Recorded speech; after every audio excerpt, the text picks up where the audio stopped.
Assalomu alaykum, xonimlar va janoblar, aziz mehmonlar, hurmatli tadbir qatnashchilari. Samarqand shahrida Birlashgan Millatlar Tashkilotining cho'llanishga qarshi kurash to'g'risidagi konvensiyasining ijrosini ko'rib chiqish qo'mitasining 21-sessiyasida barchangizni qutlashdan bag'oyat xursandmiz. Avvalambor xush kelibsizlar.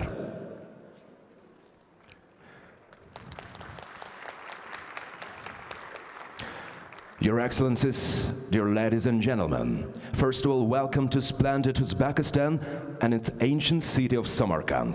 It's our great pleasure and honor to greet you all at the 21st session of the Committee for the Review of the Implementation of the United Nations Convention to Combat Desertification, which is held for the first time in the Central Asia.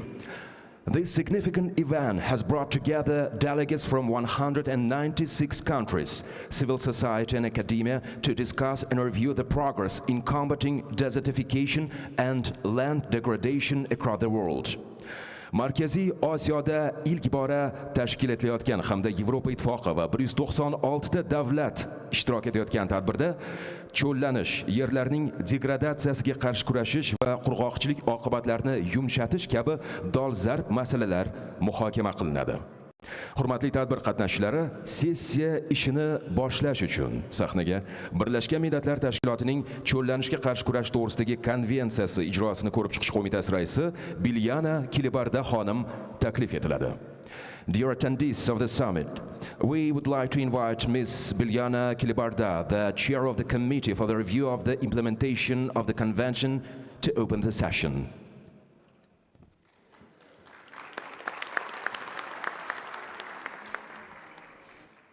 I declare open the 21st session of the Committee for the Review of the Implementation of the Convention to Combat Desertification and call to order its first meeting. Your Excellencies, Mrs. Tanzila Narbayeva, Chairperson of the Senate, Mr. Aziz Abdugahimkov, Minister of Ecology, Environmental Protection and Climate Change of the Republic of Uzbekistan, Mr. Ibrahim Tiao, Executive Secretary of the UNCCD, distinguished delegates, distinguished representatives from the civil society and international organizations, ladies and gentlemen. I would like to warmly welcome you all to the 21st session of the Committee for the Review of the Implementation of the Convention on Combating Desertification. I would like to thank people and the government of Uzbekistan for efficient organization of CRIC 21, preceded by regional preparatory meetings in the beautiful city of Samarkand. Your warm hospitality is highly appreciated. Let me also express my gratitude to the outstanding UNCCD team, who has devotedly worked on the preparation of the session in the recent month. Due to their dedicated and responsible work and constant communication with the host country and the members of the CRIC Bureau, we managed to organize the session in the best possible way. I owe a special thanks to the members of the CRIC Bureau for their cooperation and willingness to compromise, which help us to conduct an effective work within CRIC Bureau. We have had 7 meetings of CRIC Bureau from May 2022 to November 2023 with a lot of issues for discussion, and I dare to say that we were very successful. I am convinced that this cooperation, full of mutual appreciation, will continue as we have a long path in front of us in a preparation for COP16 in Saudi Arabia. The discussion that will be convened in Samarkand during next 5 days are the most important step in preparation for COP16. The data submitted by parties clearly indicates that we need to put in place a mechanism for accelerated action at the national level to achieve the objectives of the strategy, including LDN implementation. This mechanism needs to include the provision of financial resources to parties, capacity building, and partnership with international funding agencies, including private sector. Agenda that is tabled in front of us is demanding and requires our full commitment and serious work in the days ahead. However, we must not forget that the work we start here must be continued further in our respective countries. All of us must take the responsibility of spreading the idea of healthy land and sustainable land management to the wider audience, starting from an ordinary citizen to the highest official. We must do our best to spread awareness and knowledge we have about the importance of soil conservation to other segments of society, especially to decision makers. I'm convinced that the reports produced within Prize 4 and the data contained in it are an excellent basis for all future actions and negotiations. In accordance with the CRIC mandate, the main focus of the CRIC 21 session will be devoted to the analysis of information prepared on the basis of data submitted by parties in their national reports. I would like to remind that 2 deadlines for submitting national reports were set up.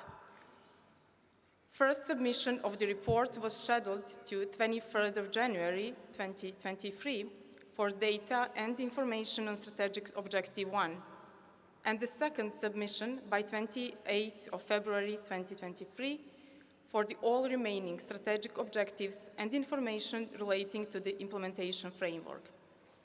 It is encouraging that 2022 reporting cycle resulted in 126 national reports submitted by country parties through Prize platform. Taking into account that some countries faced difficulties with Prize and related reporting tools, Secretariat prepared a document that provides insights into the opportunities provided and challenges faced by parties during the 2022 reporting process. In addition, as a standing agenda item of the CRIC, an interactive dialogue with panelists on 2022 UNCCD reporting process, aiming to identify elements for improving reporting process and enhancing mobilization of timely and substantial financial resources for effective implementation of the Convention, is to be organized. In response to the growing importance of addressing drought as a critical issue with far-reaching consequences, a new intergovernmental working group on effective policy and implementation measures for addressing drought under the UNCCD during the period 2022-2024 was established with an aim to present its findings and recommendations to parties for their consideration at COP16, as well as to prepare and submit a progress report to the CRIC. Progress report of the IVG is prepared and will be tabled for discussion to the country parties as part of the CRIC agenda. An important agenda item will focus on voluntary LDN target setting process and development of transformative projects and programs. A total 130 countries have made voluntary commitments to establish LDN targets and associated actions. When it comes to transformative projects and programs, with an aim to translate LDN commitment into concrete actions, 9 national and 5 regional projects have been approved for funding, of which 5 approved projects have reached the stage of final signed agreements and have started the implementation phase. The selection of 18 countries for the second phase of the LDN TSP, following the call launched in May this year, represent an important step in advancing efforts to combat land degradation and promote land restoration. Furthermore, agenda of the CRIC includes policy frameworks and thematic topics: drought, gender, sand and dust storms, land tenure, accompanied by high-level segment on sand and dust storm. The inclusion of these policy frameworks and thematic topics in the CRIT agenda demonstrates a holistic approach to addressing land degradation, desertification, and related challenges. High-level event on sand and dust storm, which is to be organized as an initiative from the host country on Wednesday, 15th of November, will provide platform for sharing knowledge, best practices, and potential solutions related to this environmental challenge, underscoring the importance of international cooperation and dialogue in finding solutions. We do hope that with this initiative of the government of Uzbekistan, we generate political impetus on this important topic. Another novelty of this CRIC session is participatory consultations on mid-term evaluation of UNCCD strategic framework. The inclusion of participatory consultations ensures that a wide range of perspectives and experiences are considered in this evaluation process. For the purpose of participatory consultations, paper with main findings, conclusions, and recommendations is prepared and will be tabled at the CRIC as a conference room paper. IWG will convene its work directly after the CRIC ends and will take into consideration the key findings and messages that were made during the participatory consultations. Distinguished delegates, as our agenda is very intensive, covering very important topics, I really look forward to an exchange of information and experiences that will serve as a basis for decisions of the COP16 and will make the implementation process of the Convention more effective. By working together and drawing on the collective expertise and experiences, I am convinced that we can make substantial progress toward achieving the goal of preserving our precious land resources for current and future generations. I wish all the participants of the 21st session of the CRIC successful and fruitful work. Thank you for your attention.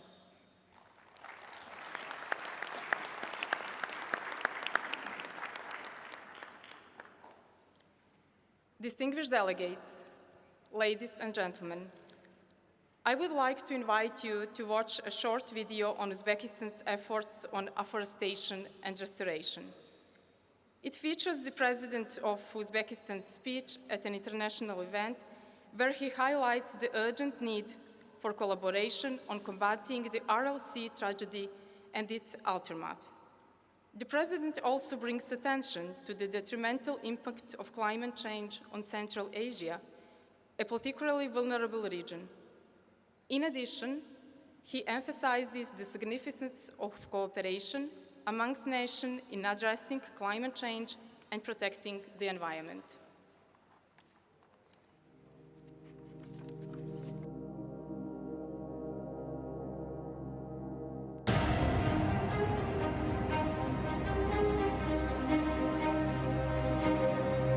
Climate change coming into sharp focus this summer.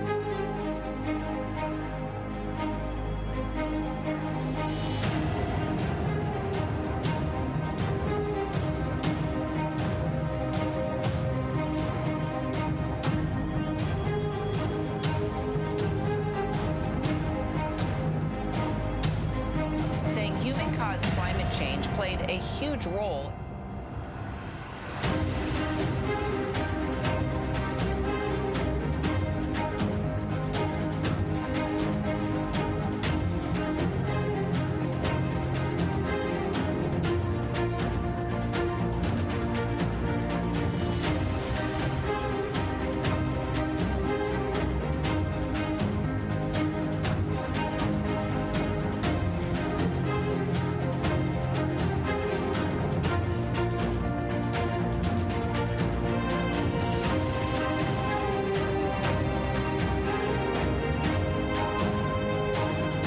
Хотелось бы вновь обратить ваше внимание на одну из острейших экологических проблем современности – Аральскую катастрофу.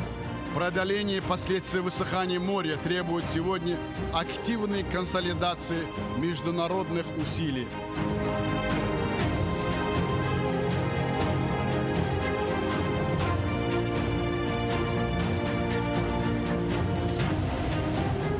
Hozirgi vaqtda dunyoda keskin ekologik vaziyat kuzatilmoqda. Sayyoramiz miqyosida 3 ta inqiroz, ya'ni iqlim o'zgarishi, bioxilma-xillik yo'qolishi va atrof muhit ifloslanishi kuchaymoqda. Ana shunday murakkab sharoitda Orol dengizi fojiasiga qarshi kurashni davom ettirayotgan Markaziy Osiyo iqlim o'zgarishlari oldida eng zaif mintaqalardan biriga aylanmoqda. Global muammo bo'lgan Orol fojiasi oqibatlarini bartaraf etish yo'lida O'zbekiston o'z imkoniyatlari darajasida harakat qilmoqda. So'nggi yillarda Orol dengizining qurigan tubida 1.7 million gektar maydonda qurg'oqchilikka chidamli o'simliklardan iborat yashil hududlar barpo etildi.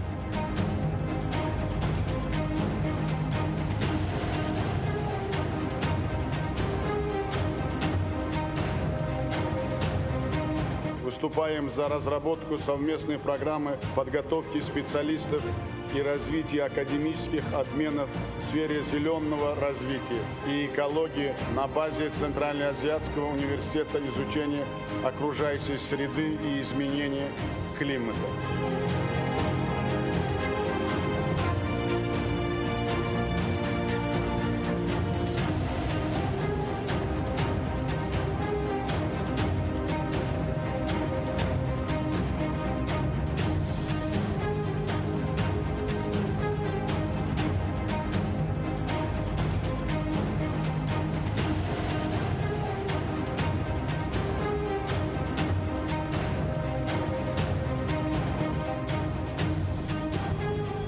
iqlim o'zgarishlariga qarshi kurash va atrof muhitni muhofaza qilish bo'yicha aloqalarni jadallashtirish. Hozirgi vaqtda bizning davlatlarimiz bu o'tkir muammolarning og'ir oqibatlariga duch kelmoqda. Muzliklarning erishi, suv resurslari taqchilligi, cho'llanish, chang bo'ronlar, tuproq yemirilishi va biologik xilma-xillikning yo'qolishi kabi jarayonlar qattiq xavotir uyg'otmoqda.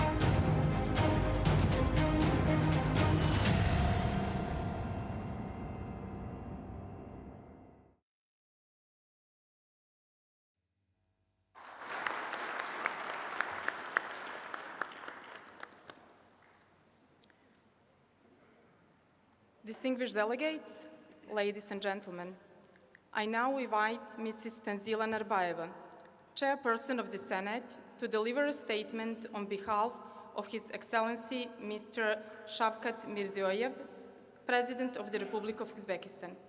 Your Excellency, you have the floor.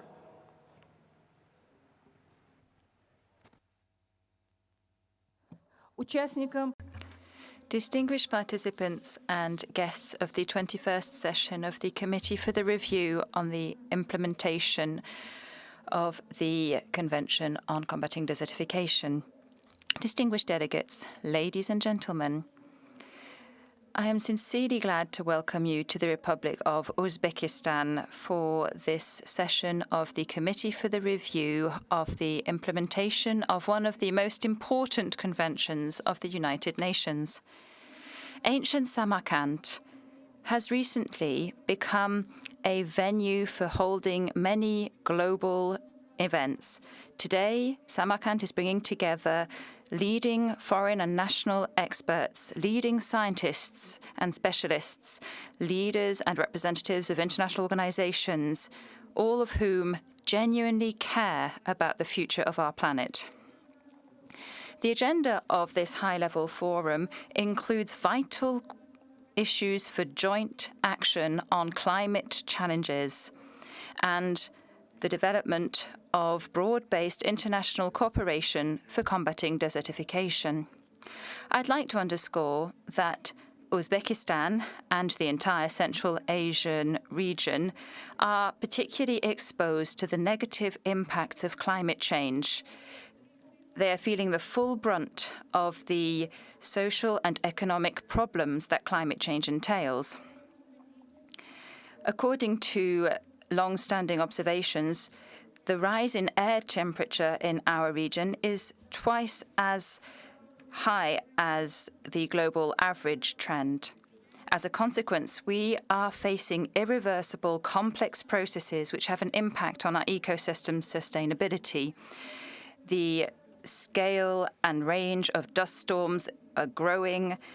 The quality of our air is declining. We're seeing land deterioration and water resources are shrinking, and there's irreversible loss of unique species of flora and fauna.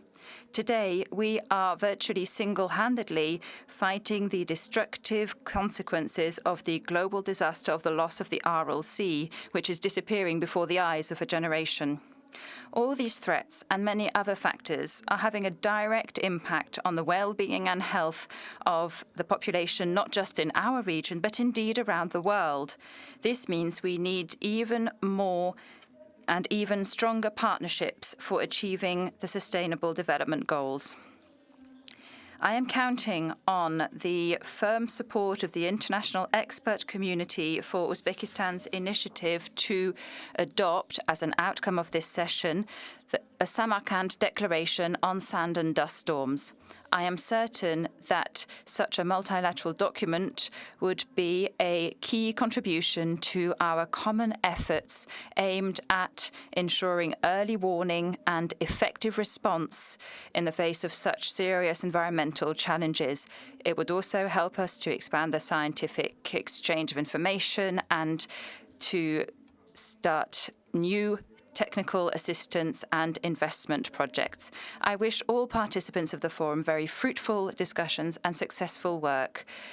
Shavkat Mirziyoyev, the President of Uzbekistan.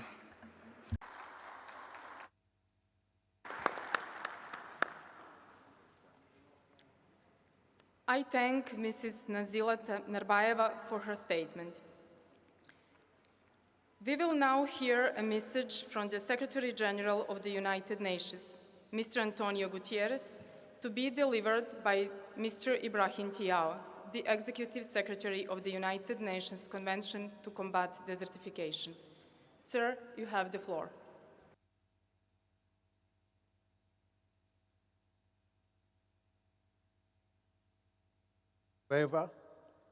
Chairperson of the Senate of the Republic of Uzbekistan, Your Excellency Mr. Aziz Abdulhakimov, Minister for Ecology, Environmental Protection and Climate Change, Madam Biljana Kilibarda, Chair of the Committee of the Review of the Implementation of the Convention, honorable delegates, ladies and gentlemen. For the first time in the history of the United Nations Convention to Combat Desertification, in a quick session, we have a message from the United Nations Secretary General, Mr. Antonio Guterres. It is my honor to read his message, and I quote, "Leaders have made a promise to the world to combat the terrible trend of transforming healthy lands into desert, to revitalize areas humanity has pushed into degradation and decay, and to create a world that is land degradation neutral. Keeping these promises is vital for nature and for communities, but we are moving into the wrong direction. Between 2015 and 2019, 100 million hectares were degraded every single year, adding up to an area twice the size of Greenland. If current trends continue, we will need to restore the health of a staggering 1.5 billion hectares of degraded land by 2030. We can and must turn this around. Around the world, we see examples of land being given a new lease of life, including in Uzbekistan. And the world could surpass its neutrality targets if it works together to halt new land degradation and accelerate restoration. To achieve this, we need governments, business, and communities to work together to conserve natural areas, scale up sustainable food production, and develop green urban areas and supply chains. I urge all of you to use this intersessional meeting to step up ambition and action to help make that reality, and together, let us see degraded lands thrive once more." End of quote. Thank you.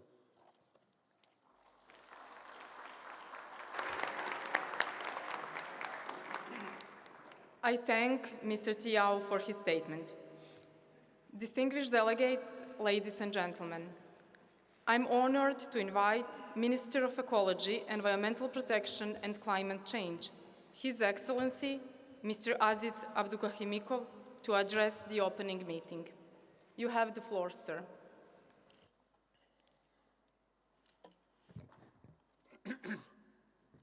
Thank you, Madam Chair, Your Excellencies, Madam Chairperson of Senate, Tanzila Narbayeva, Executive Secretary, Mr. Tiao, dear delegates, ladies and gentlemen.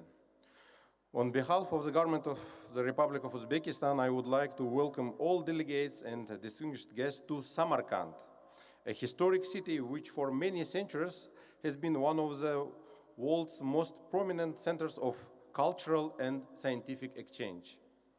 This week, Samarkand will become yet another point of exchange, convening 196 countries and the European Union, international organizations, academia, and civil society to address one of the most pressing issues affecting the entire global community, an increasing land degradation. As the world is leading a battle against triple planetary crisis, rethinking our relationship with the land is a matter of urgency.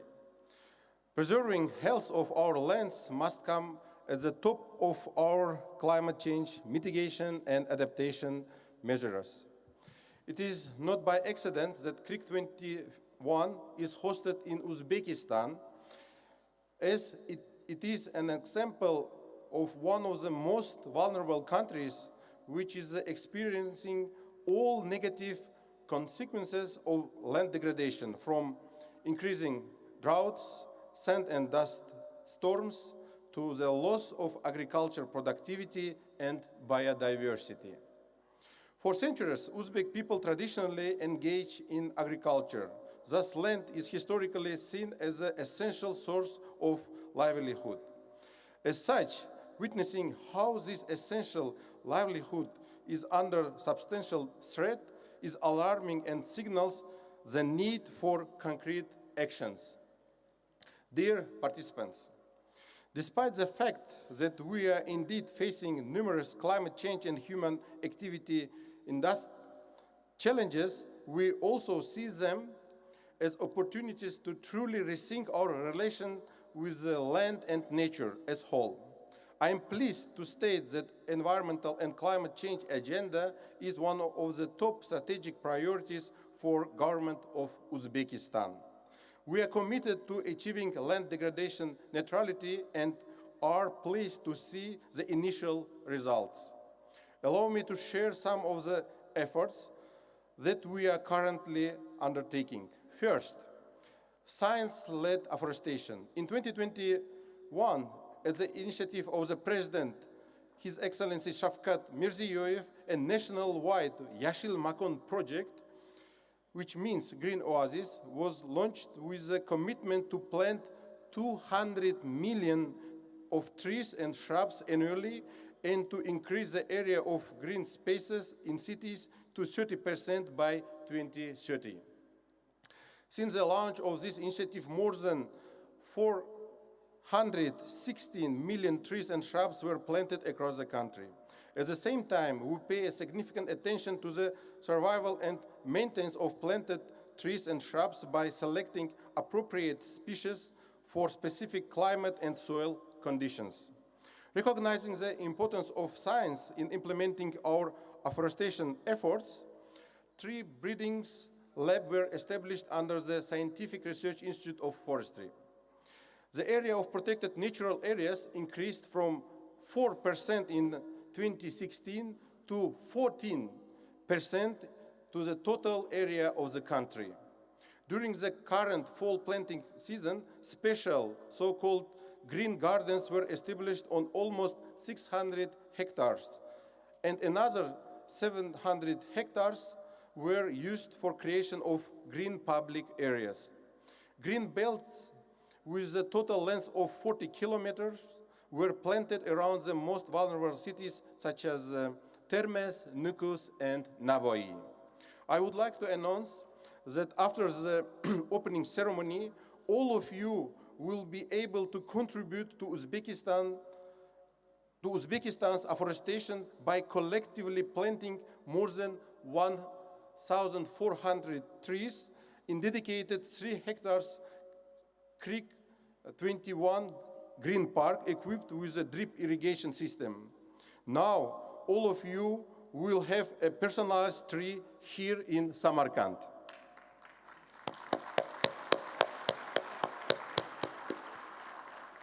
Second, development and adoption of the National Action Plan on Sand and Dust Storms for 2021 and 2024. A number of governmental decrees was adopted, and there is a continuous work on strengthening institutional framework.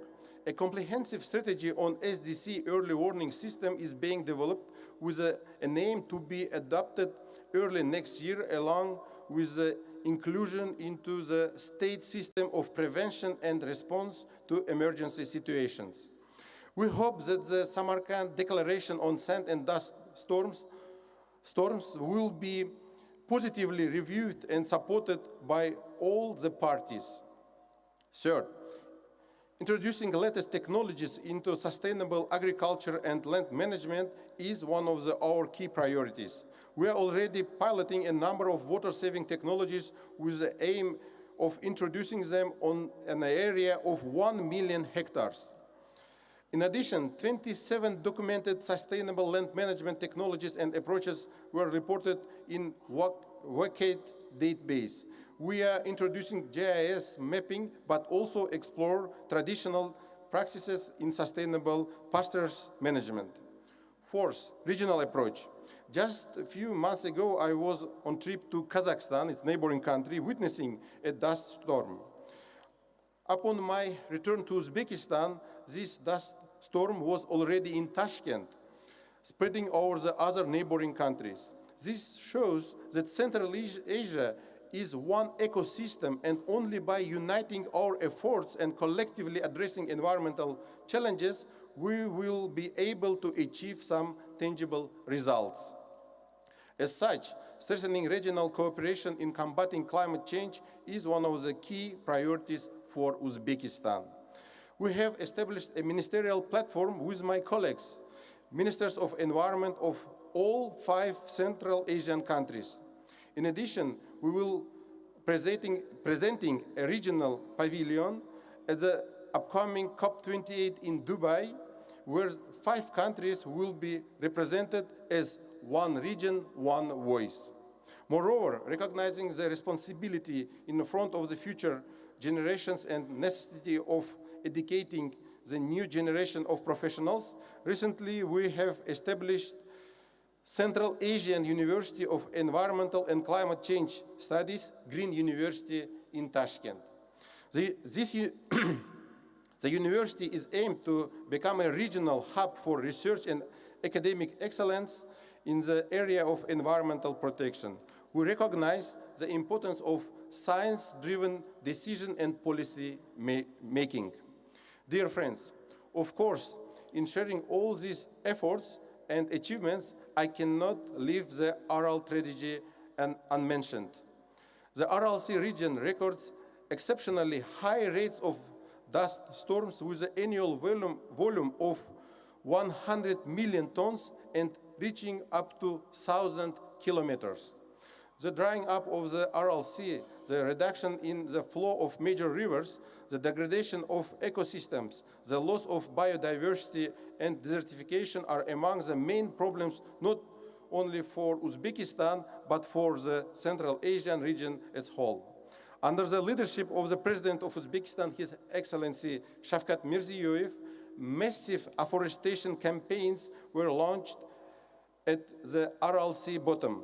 At present, 1.7 million hectares, please take attention, 1.7 million hectares of the RLC bed were planted with the main aim to prevent dust and salt storms.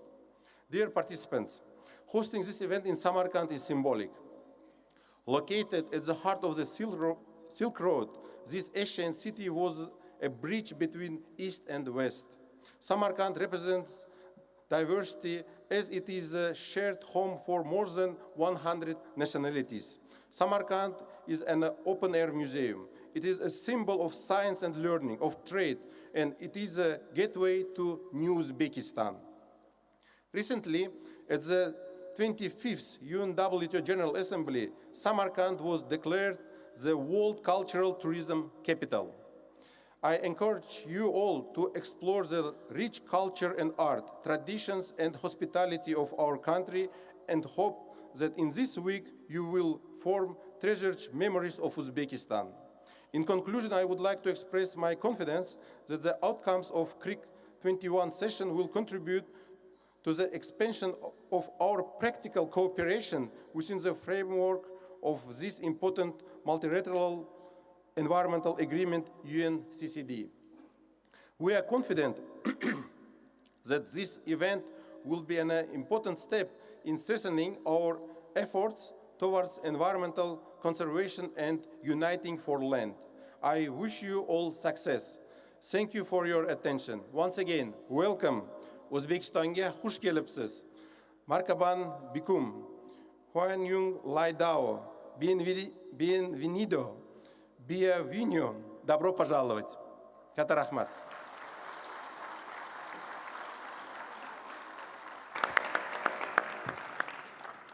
I thank His Excellency Mr. Aziz Abdughimikov for his statement. I now have the pleasure to invite the Executive Secretary of the United Nations Convention to Combat Desertification, Mr. Ibrahim Tiao, to make a statement. Sir, you have the floor.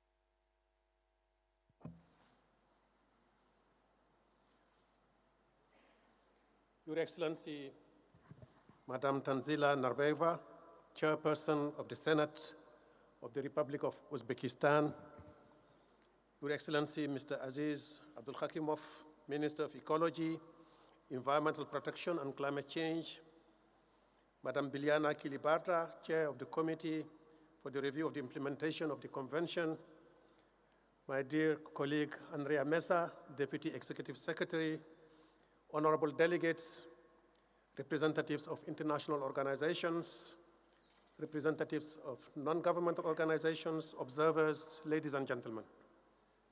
Assalamu alaikum. What a pleasure to be back here in beautiful Samarkand. I would like to thank the government of Uzbekistan for their hospitality and the legendary generosity. It is not by chance that Samarkand, one of the oldest inhabited cities in Central Asia, is inscribed in the prestigious list of the UNESCO World Heritage. Samarkand is distinguished as being crossroads of cultures. As the minister just said, it was declared just last month a world capital of cultural tourism. There is no culture without nature. This city will also be, for the better part of the next 10 days, one of the centers of the world. A center where 197 parties to the UN Convention dealing with land and drought are gathered to measure the pulse of the planet. Time to assess how much of our land we have degraded, how much of our economy we have destroyed, knowingly or unknowingly, willingly or unwillingly. Time to appreciate how sustainable, or rather how unsustainable, our lifestyle is. Time to check how much of our children's reserves and shares we are eating, how much of our grandchildren's future we are jeopardizing by over-harvesting and over-exploiting our natural capital. More often than not, we do this for greed, not for absolute need. Being in Samarkand, we are reminded that civilizations before us left us with the food, the fiber, the water on which we all so much depend. But being in Uzbekistan is also a gentle reminder of how much we have destroyed nature in the name of progress, in the name of development, and in quest of prosperity. We have inflicted the ugliest scars on the face of our earth. One such environmental disaster is found here in the Aral Sea. This once such a large freshwater body that we misnamed it a sea is now partially filled with sand dunes, a tragedy that unfolded in just one generation. I'm very much looking forward to visiting the Aral Sea to also witness the Herculean tasks undertaken to mitigate the environmental risks associated with the diversion and overharvesting of the water. Samarkand will go down in the annals of the convention as the place where a crucial meeting was organized and served as a stepping stone between COP15 in Abidjan and COP16 in Riyadh. As we navigate through the 5 ambitious days ahead of us, your deliberations in Samarkand will be foundational for the success of the upcoming COP in Riyadh in December 2024. From the agenda of CRIC 21, allow me to single out 2 items. The new dashboard on land degradation, thanks to your reports and data collected from 126 countries. For the first time in the history of the convention, we have trends on both land loss and land remediation, as reported by our parties. While this work is still to be perfected, the early indications gave us chilling numbers. At least 100 million hectares of land are degraded every year. We call upon all parties to the convention to contribute to the next report, as this database can potentially serve as a world reference on land loss and land restoration. Additionally, we will hear from 2 intergovernmental working groups, namely the group on the midterm review and the team working on drought. Excellencies, ladies and gentlemen, as you know, issues of land degradation and drought resilience have gained an unprecedented momentum over the last few years. While much remains to be done, your work has never been as noticed as today, not only in the media, but also in boardrooms and in the corridors of power. This is an indication of the growing global commitment and attention to the scourge of desertification, land degradation, and drought. The world is coming to realize that this phenomenon affects us all, rich and poor, though the poorest bear the brunt. But this increased awareness is coupled with a significant increase of workload from your secretariat. Our personnel feel the need of doing more, and they are doing much more, but with much less. Over the last 10 years, our budget has stagnated in euro numbers. In reality, by value terms, the budget has been drastically reduced, considering the important rise in the cost of living. An analysis and a budget proposal will be made to you at the next conference of the parties. Finally, allow me to say how proud I am to have such a talented staff from the Secretariat and the Global Mechanism. Please join me in expressing my gratitude to all for the hard work.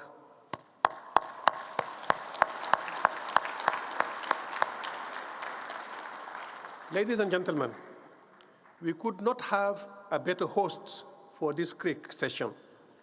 We could not be in better conditions to deliver a successful session.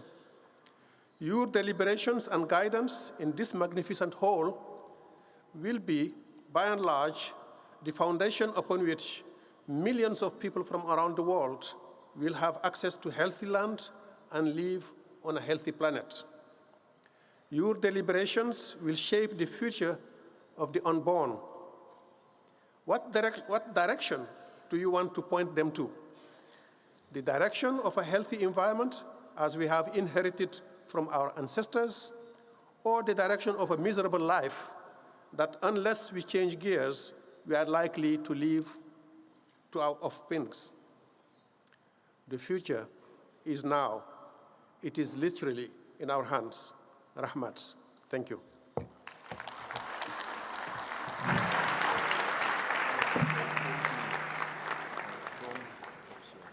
I thank Mr. Tiao for his statement.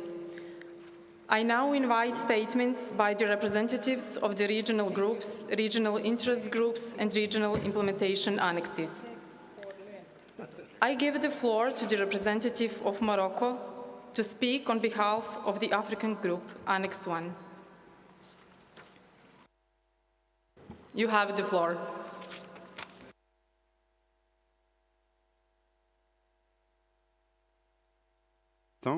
Son Excellence. Thank you, Madam Executive Secretary, Minister of the Environment and Protection of the Environment and Climate Change of the Republic of Uzbekistan, and Madam Chair of the Committee for the Review of the Implementation of the Convention. Ladies and gentlemen, distinguished delegates, it is with great pleasure that I take the floor today on behalf of the Group of African States, and I would at the outset like to express my deepest thanks to the government and people of the Republic of Uzbekistan for their hospitality and warm welcome that they have given us since our arrival in this ancient city of Samarkand. My thanks also to the Secretariat of the Convention for all of their efforts undertaken to facilitate the organisation of this session of the CRIC. I would also like to reiterate to you, Mr. Executive Secretary, the support of the African Group for everything that you're doing to endeavour to position this plan of combating desertification to place it onto the international stage. Ladies and gentlemen, distinguished delegates, so this session of the CRIC is being held at a key time marked by real changes regarding the strategic framework of the Convention. Land degradation, as we have seen, is progressing at a worrying rate in all regions of the world, and from 2015 to 2019 the world has lost over 100 million hectares of healthy productive land. Therefore, this session of the CRIC must be a catalyst to drive us towards the future, where we have the duties and responsibilities for future generations. The international community is called now more than ever to respond to significant challenges in terms of sustainable land management in an environment with a changing climate, and the world population is seeing deteriorating agriculture with limited resources. In other words, acceleration of implementation of the programme to combat drought and desertification is currently of vital importance, not only for Africa but also for other regions. Madam Chair, distinguished delegates, the Africa attaches particular importance to this session of the CRIC and hopes that its concerns will be taken into account, particularly issues related to drought, LDN, mid-term evaluation and implementation of land tenure regimes and others.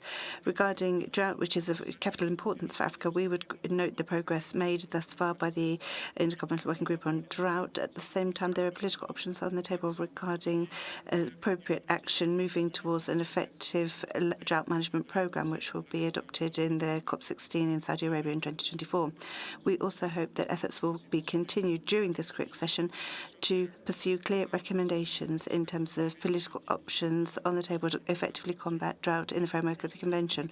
All the more so because drought is no longer just an African phenomenon, as was seen previously, but is now a global phenomenon and is affecting all. We should note that addressing this issue is no longer a choice.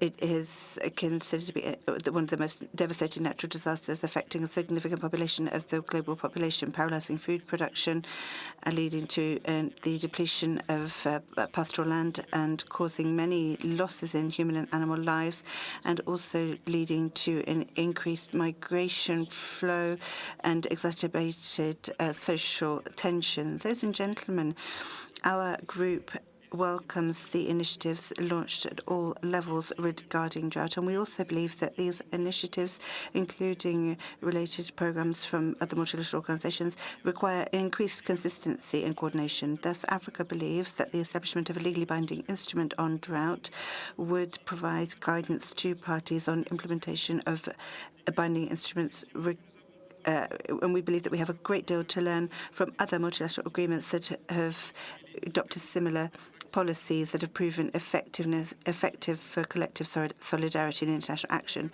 Regarding LDN, African countries have fully adhered to the voluntary LDN targets program, bearing in mind that since the adoption of this concept in 2015, various steps have been taken to make this operational, and this has become a transformative project which still depends on fund mobilization, however.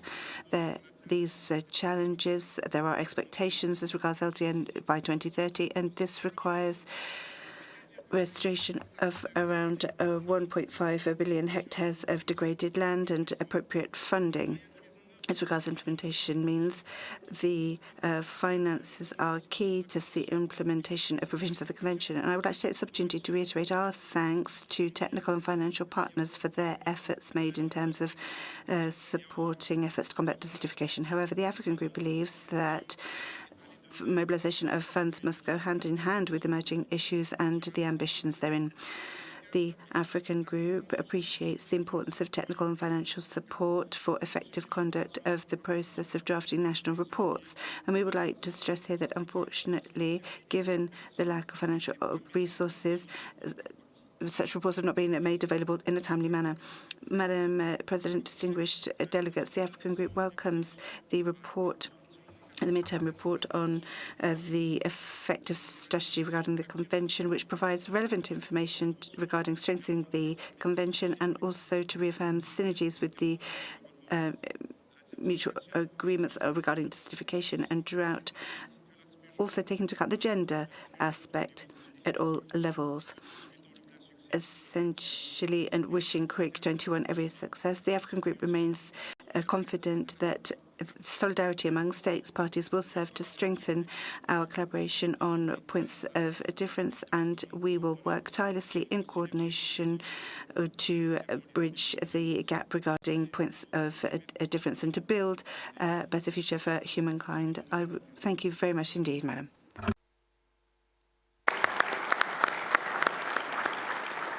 Thank you for a statement. I now would like to give the floor to Spain on behalf of the European Union and its member states. You have the floor.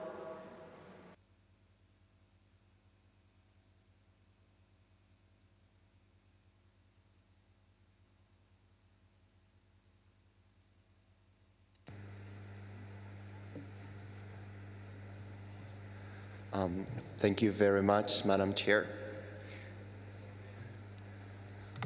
Chair, Excellencies, distinguished delegates and representatives, the EU and its 27 member states would like to thank the people and the government of the Republic of Uzbekistan for their hospitality and for hosting the 21st session of the Committee for the Review of the Implementation of the Convention.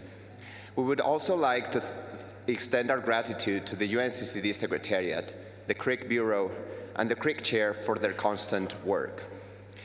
This week's discussions will allow us to take stock of the progress made in the implementation of the Convention, exchange ideas on how to improve this process, and reach a common understanding of what should be done to step up our efforts to combat desertification, land degradation, and drought, and the environmental, social, and economic challenges they pose. The global and transboundary nature of these challenges makes multilateral governance and international cooperation crucial to addressing them. And the UNCCD plays an essential role in all of this by catalyzing cooperation and promoting the development of integrated, science-based, gender-responsive, and cross-cutting solutions. We can achieve major breakthroughs on environmental issues when we are all committed to finding ambitious solutions for the future of our planet. As the UNFCCC COP28 will start in just a few weeks in Dubai, we should be reminded that the 3 Rio Conventions need to work in synergy and support the implementation of integrated solutions that can provide co-benefits for combating climate change, biodiversity loss, desertification, land degradation, and drought. Similarly, the adoption of the coming Montreal Global Biodiversity Framework has set out our global ambition under the CBD, and its targets can only be achieved through close cooperation, which underscores once again the relevance of our joint efforts. Moreover, in order to properly implement solutions to achieve LDN and foster sustainable land management, the EU and its member states believe it is essential to increase the involvement of civil society organizations and the private sector in all UNCCD processes. One of the main topics that we will discuss this week is the results of the last UNCCD reporting process, which, unfortunately, do not paint an optimistic picture. The proportion of degraded land in the world has increased. Forest-covered area has decreased, and tens of thousands of square kilometers of natural land have been covered by artificial surfaces since the beginning of the century. If we want to achieve the objectives of the UNCCD, parties, international organizations, and other stakeholders must urgently step up implementation efforts and make better use of the resources available. For the EU, it is essential that CRIC 21 work on strengthening the UNCCD reporting system. We need more complete and accurate data, as well as more robust and up-to-date methodologies, to allow us to conduct an adequate evaluation of the implementation of the strategic objectives of the Convention. Moreover, we have to boost efforts to support capacity building in order to enable all parties to contribute to the reporting process and to promote informed decision-making.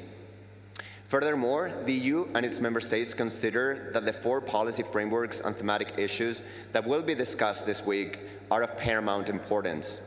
Drought is an issue of increasing global relevance, making the work of the Intergovernmental Working Group on Drought both urgent and crucial. Gender issues and land tenure are also quite topical, as shown by the theme of this year's Desertification and Drought Day. As regards sand and dust storms, this year the United Nations General Assembly has proclaimed the 12th of July as the International Day of Combating Sand and Dust Storms, a global recognition that shows the importance that the international community attaches to these phenomena. The EU and its 27 member states are fully committed to working with all parties and stakeholders in combating desertification, land degradation, drought, sand and dust storms, gender and social inequality, and any other related issues. We're looking forward to the discussions we will have this week, and we are confident that the outcomes of CRIC 21 will provide us with better solutions to achieve land degradation neutrality everywhere in the world, as well as concrete proposals for COP16.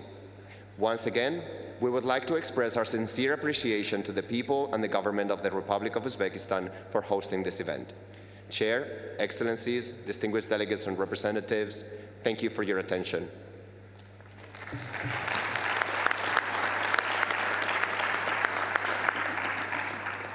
Thank you for a statement. I now give the floor to the representative of Pakistan to speak on behalf of the Asia-Pacific Group. You have the floor.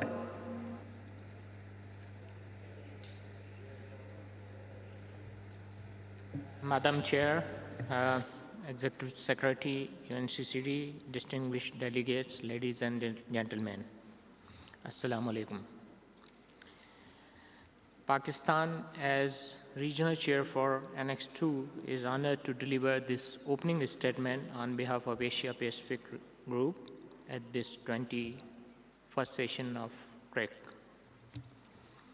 On behalf of Asia-Pacific Group, I would like to extend my sincere thanks and appreciations to peoples and government of Pakistan, government of Uzbekistan, for generously hosting CRIC 21 in the historic and beautiful city of Samarkand.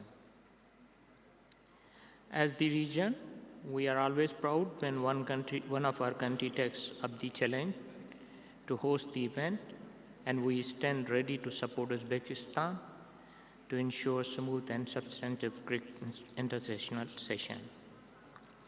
As we gather here today, Asia-Pacific Group is united in confronting the environmental challenges that impede our sustainable development.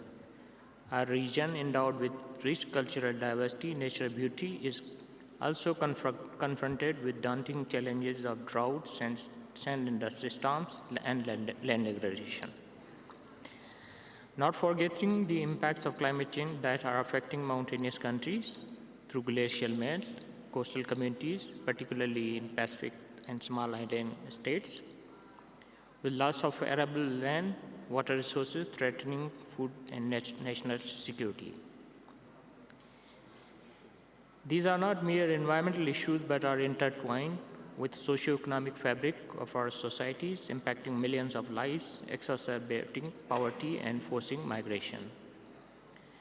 Madam Chair, UNCCD national reporting process has always been a crucial tool for group, providing a platform to present our collective effort and challenges related to addressing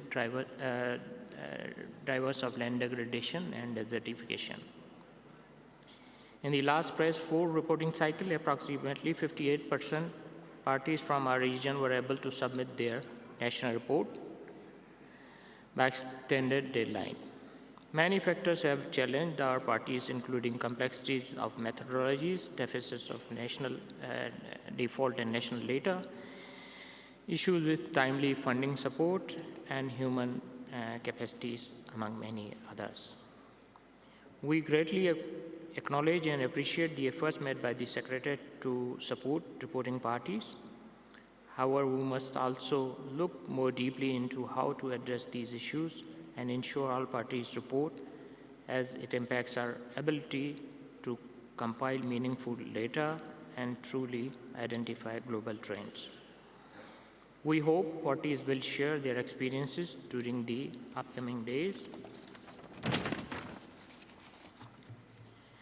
to ensure such constraints will be addressed and resolved before 2026 reporting cycle, as we strive for an improved and streamlined reporting mechanism supported by timely financial resources.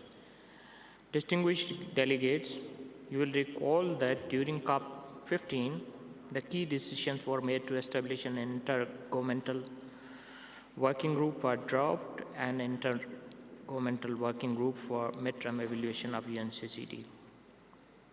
We commend the work of IWGs thus far, and while we note good progress, the feedback and collective wisdom of the parties of their IWG representatives is needed to move forward. We know that analysis of national reporting process and indicators and improving procedures contribute to our consideration for future monitoring frameworks for our convention. Asia-Pacific region would like to stress that drought is an important issue that requires urgent attention and action and financing. The discussion options of drought actions under IWG will ensure that we move beyond the status quo and seek meaningful, impactful decisions at COP16.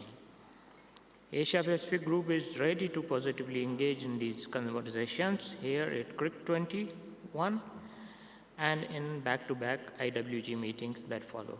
Madam Chair, sand and dust storms have a serious and significant impacts on the lives and livelihoods of our region and beyond. And with their transboundary impacts, require a concerted regional and global response. We commend our host, Uzbekistan, for willingness to lead on the issue in their organization of high-level segment on sand and dust storm that will be held on Wednesday. And we look forward to discussing way forward that could be considered. As we look towards the future, we emphasize the need for innovative approaches, integrated strategies, synergies across the Rio Conventions and Sustainable Development Goals. The financial mechanisms to support these efforts are paramount and we continue to call for further mobilization of resources and simplified access to international financing to support the work of Convention and parties' efforts to scale up our projects and initiatives. In this regard, the group would like to extend our appreciation to our regional members, the Kingdom of Saudi Arabia, for launching the Global G20 initiative and the Coordination Office at the UNCCD and Middle East Green Initiatives. Also to Republic of Korea for ongoing support through Changwon Initiative and Peace Forest Initiatives, and the people of Republic of China for supporting the work of Convention at the regional and global levels. In the closing, Asia Pacific stands ready to engage in constructive dialogue and action-oriented outcomes from CRIC 21. We look forward to learning and sharing our reporting experiences and fruitful discussion to progress the implementation of UNCCD Convention and a more resilient and sustainable world for our future generation. Thank you very much, Madam Chair.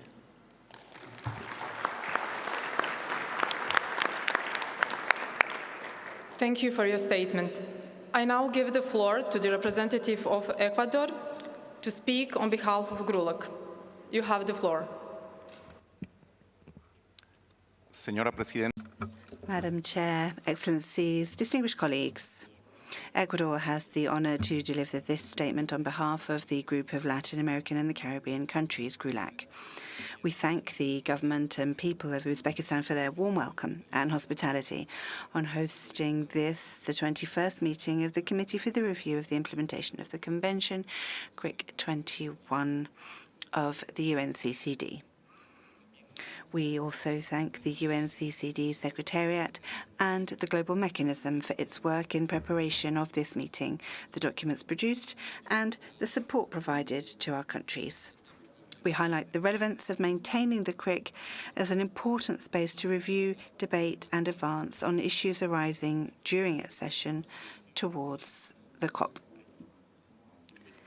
Latin America and the Caribbean is a region with hugely diverse ecosystems holding arid, tropical and subtropical types, therefore providing important environmental services and functions that benefit the planet.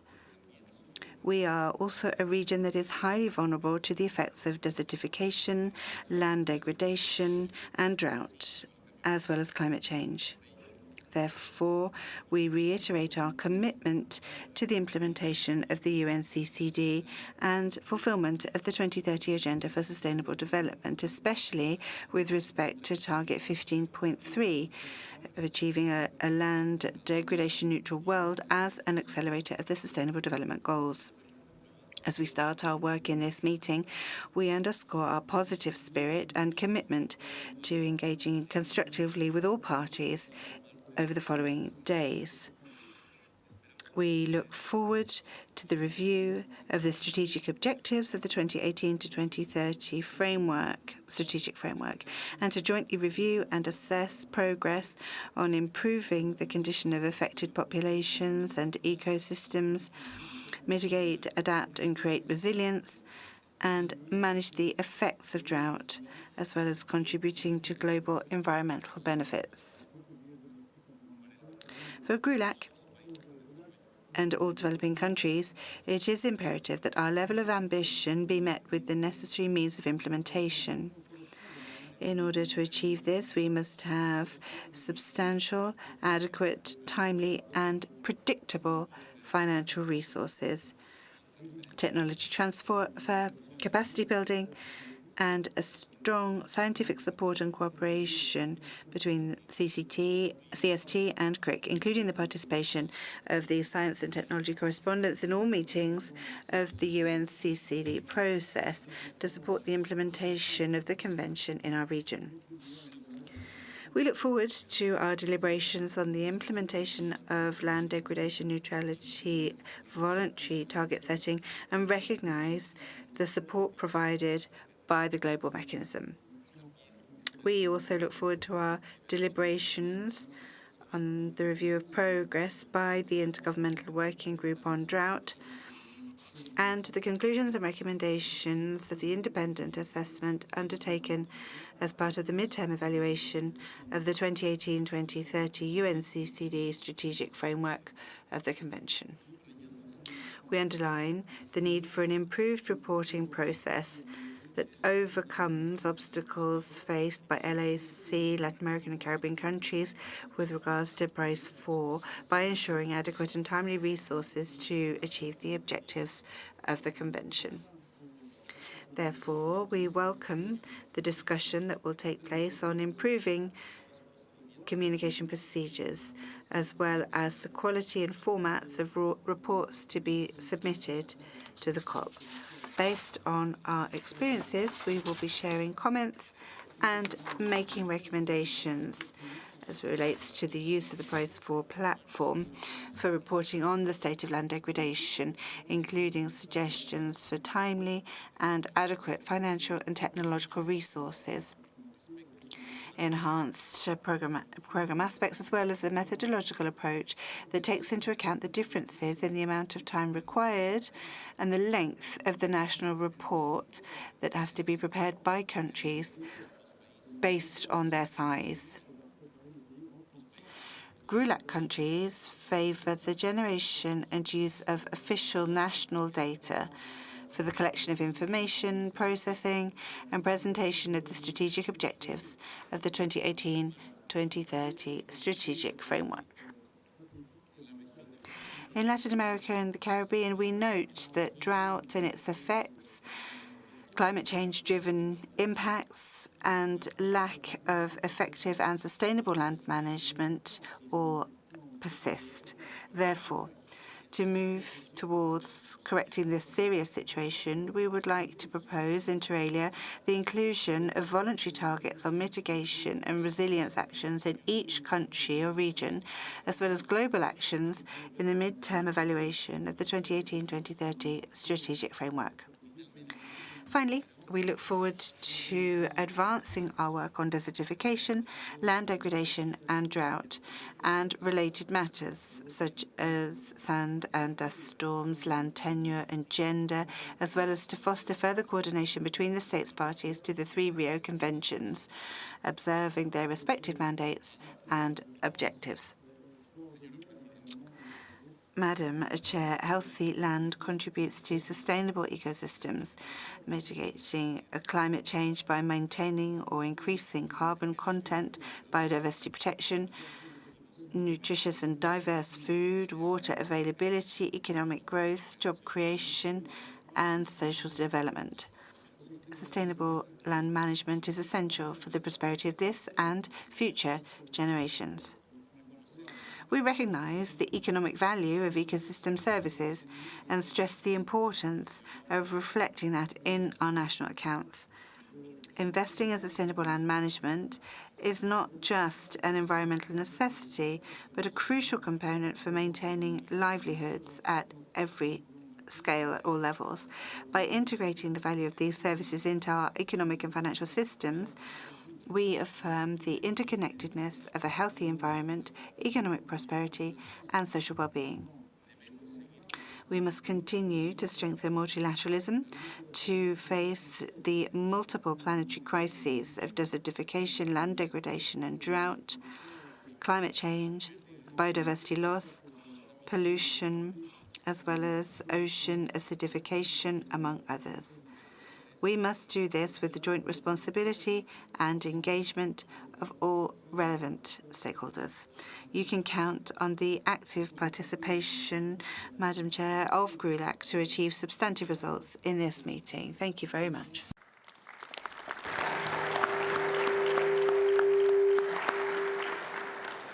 Thank you for your statement.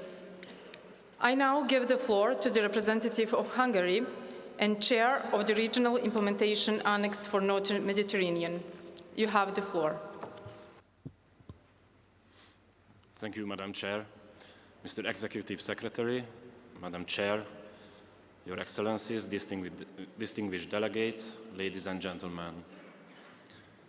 As Annex 4 Chair, it is an honor to deliver this statement on behalf of the Northern Mediterranean region.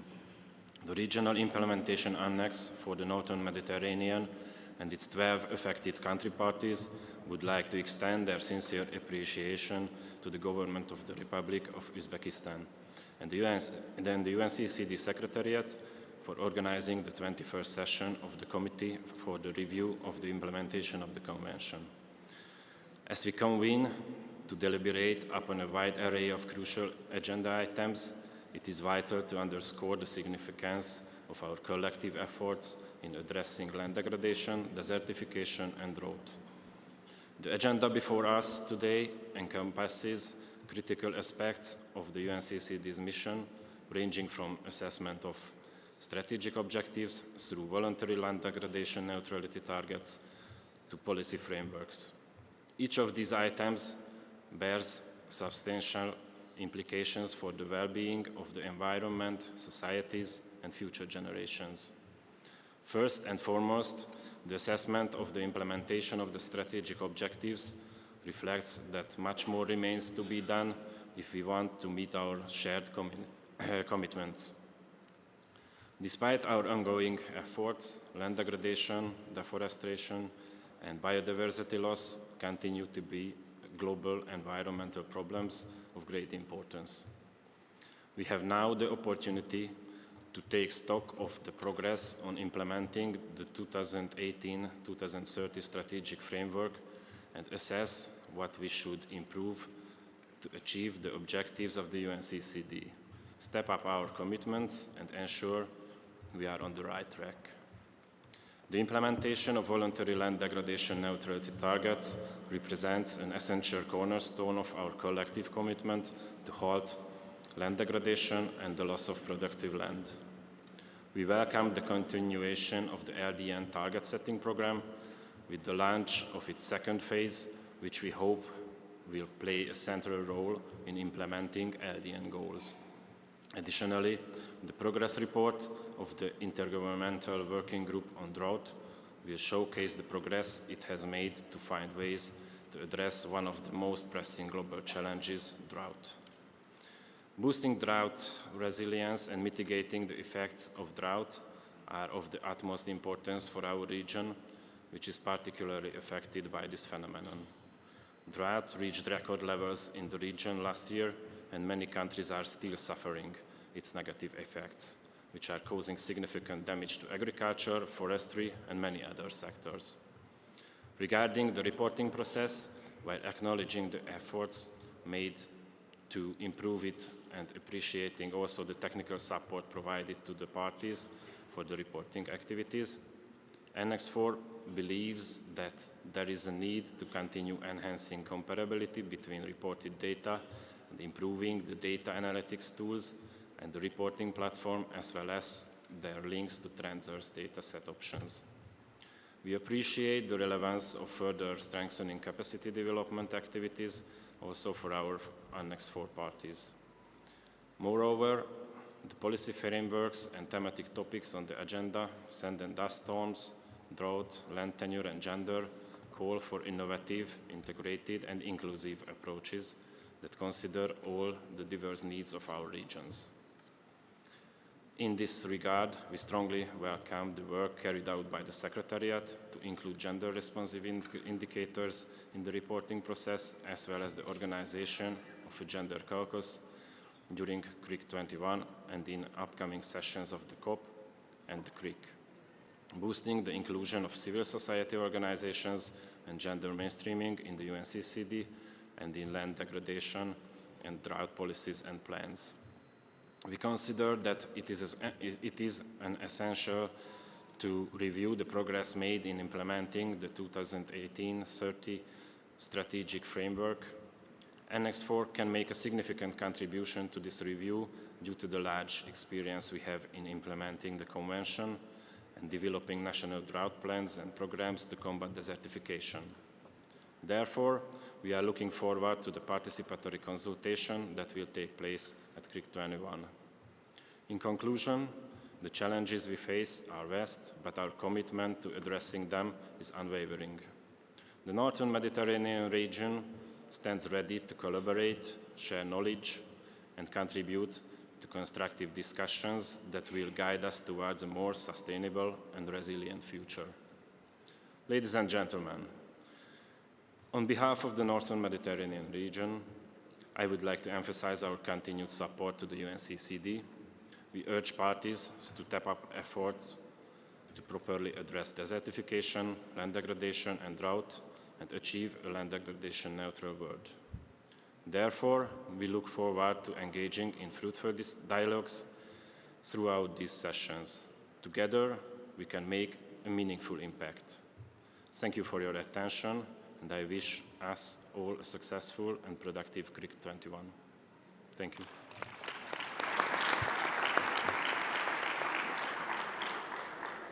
Thank you for your statement. I now give the floor to the representative of Armenia and chair of the Regional Implementation Annex for Central and Eastern Europe. You have the floor. Thank you, Madam Chair, Mr. Executive Secretary of UNCCD, Excellencies, distinguished delegates, ladies and gentlemen. On behalf of the parties of the Annex 5 region, I am pleased to deliver this statement at the opening of the 21st session of the UNCCD Committee to review the implementation of the Convention. Let us extend our warmest appreciation to the people and the government of the Republic of Uzbekistan for providing the UNCCD parties with an opportunity to meet in the world capital of cultural tourism, Samarkand, and jointly search for the most effective long-term solutions to environmental and land-related issues such as desertification, land degradation, drought, and sand and dust storms. CRIC 21 is an important event to take stock and assess whether we are on track to achieve our goals for land degradation neutrality. CRIC 21 agenda showcases many results that the parties have achieved so far. However, there are still many tasks ahead of us, many challenges to overcome. Therefore, we need to redouble our joint efforts to reach the goals of Convention and its 2018-2030 strategic framework, implement the voluntary land degradation neutrality national targets, build the national capacities of the countries. We would like to thank the Secretariat and the Global Mechanism for the support provided to Annex 5 countries in implementing SDG Target 15.3. We welcome further support in setting, upscaling, and achieving the voluntary LDN targets, providing capacity building for the parties and mobilizing financial resources necessary for the effective implementation of the Convention. The enhancement of LDN targets is essential for addressing land degradation and promoting sustainable land management practices. Therefore, we highly appreciate the commencement of the LDN TSP2 initiative. We would like to note the importance of timely disbursement of enabling funds made available to eligible country parties for the effective implementation of the national reporting. Meanwhile, we would like to express our concern on the long process that the countries encounter for receiving the funds provided by Global Environmental Facility through the United Nations Environmental Programme. The complex issues under the Convention require a multi-stakeholder approach and the involvement of all stakeholders, including CSOs, NGOs, youth, who act as important actors in the global efforts to reduce and reserve land degradation. Parties of Annex 5 region highly appreciate the support of the global mechanism in mobilization of funds from diversified resources. In addition, we invite the global mechanism to explore modalities of enhanced engagement of private sector that will accelerate the implementation of LDN TPPs and ensure that land degradation is addressed more effectively. Considering the expanding role of the Convention in addressing drought management on the global, regional, and national levels, and recognizing the global significance of Indicator 1531, based on the concept of the LDN that goes beyond just arid, semi-arid, and arid subhumid regions, as well as actual global coverage of the UNCCD reporting process, Annex 5 proposes to substantively consider the issue of expanding the UNCCD mandate to all territories of the globe. we propose CRIC 21 to recommend COP16 to consider this issue and establish a special working group. Annex 5 thoroughly supports further interregional cooperation in the form of different working groups, thematic centers and networks to find effective solutions to overcome challenges in combating desertification, land degradation and drought with joint efforts. We would like to express our gratitude to the Intergovernmental Working Group on Midterm Evaluation of UNCCD 2018-2030 Strategic Framework for their work, as also the independent evaluators for the preparation of a corresponding report. We expect that the findings and recommendations arising from the IWG-MTO work will be given great attention and will serve as the foundation for more effective implementation of the UNCCD strategic framework during its second half, ensuring increased visibility, recognition, and enhanced political influence of the Convention. Due to climate change, drought conditions are increasing in frequency and severity in all parts of the world, including the CA region, aggravating land degradation. Therefore, we would like to highlight the importance of ongoing work of the Intergovernmental Working Group on Drought and its challenging and important mission to develop effective policy and implementation measures for addressing this environmental challenge.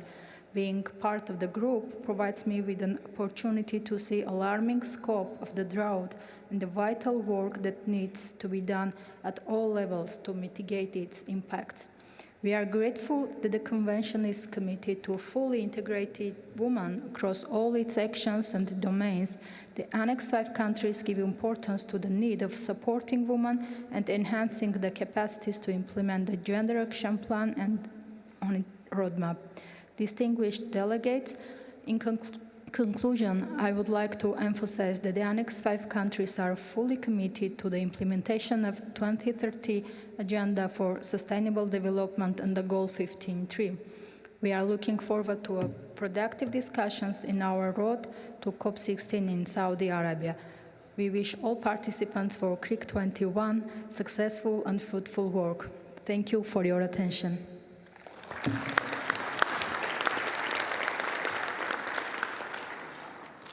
Thank you for your statement.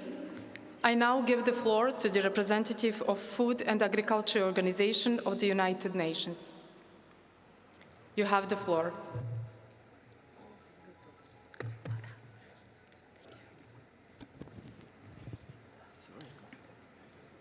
Thank you very much. The Food and Agriculture Organization of the United Nations thanks the government of Uzbekistan for hosting the 21st session of the Committee of the Review of the Implementation of the Convention CRIC 21 to the United Nations Convention to Combat Desertification and appreciates the opportunity to address urgent issues that are relevant for consideration to the parties during the opening session. It has become evident that current agri-food systems are not sustainable as the growing demand for food is placing increasing pressure on land and water resources, disrupting vital ecosystem functions and pushing the productive capacity of agriculture, forestry and pastoral ecosystems to the limit, putting the food security and livelihoods of millions of people at risk. Addressing the causes and impacts of land degradation in a holistic landscape approach through sustainable land and water use and management is key to maintain and sustain multiple ecosystem services and has to be at the heart of any agri-food system transformation. FAO promotes agri-food systems that contribute to land degradation neutrality while increasing productivity, adapting to changing demands and lifestyles, as well as to climate change. A decision support framework to mainstream and scale up sustainable land and water management over large areas, integrated land use planning, responsible land governments and land tenure security are of fundamental importance for achieving land degradation neutrality. FAO is an important global partner and has developed many tools and methods as well as policy guidelines to promote land degradation neutrality. FAO's mission and the work of UNCCD are closely aligned. FAO and UNCCD are working hand in hand to enable the implementation of national drought plans to combat sand and dust storms and to support the integration of the voluntary guidelines on responsible governance on tenure of land, fisheries and forests in the context of LDN. FAO further provides support through, among others, the UN Coalition on Sand and Dust Storms, the Global Soil Partnership, the Action Against Desertification, in support of Africa's Great Green Wall Initiative and the Global Framework on Water Scarcity, the Global Program on Sustainable Dryland Agriculture, and the Collaborative Partnership on Forest. FAO wishes to reaffirm its continuous commitment to support efforts to achieve LDN for more globally inclusive, efficient, resilient, and sustainable agri-food systems. Thank you very much.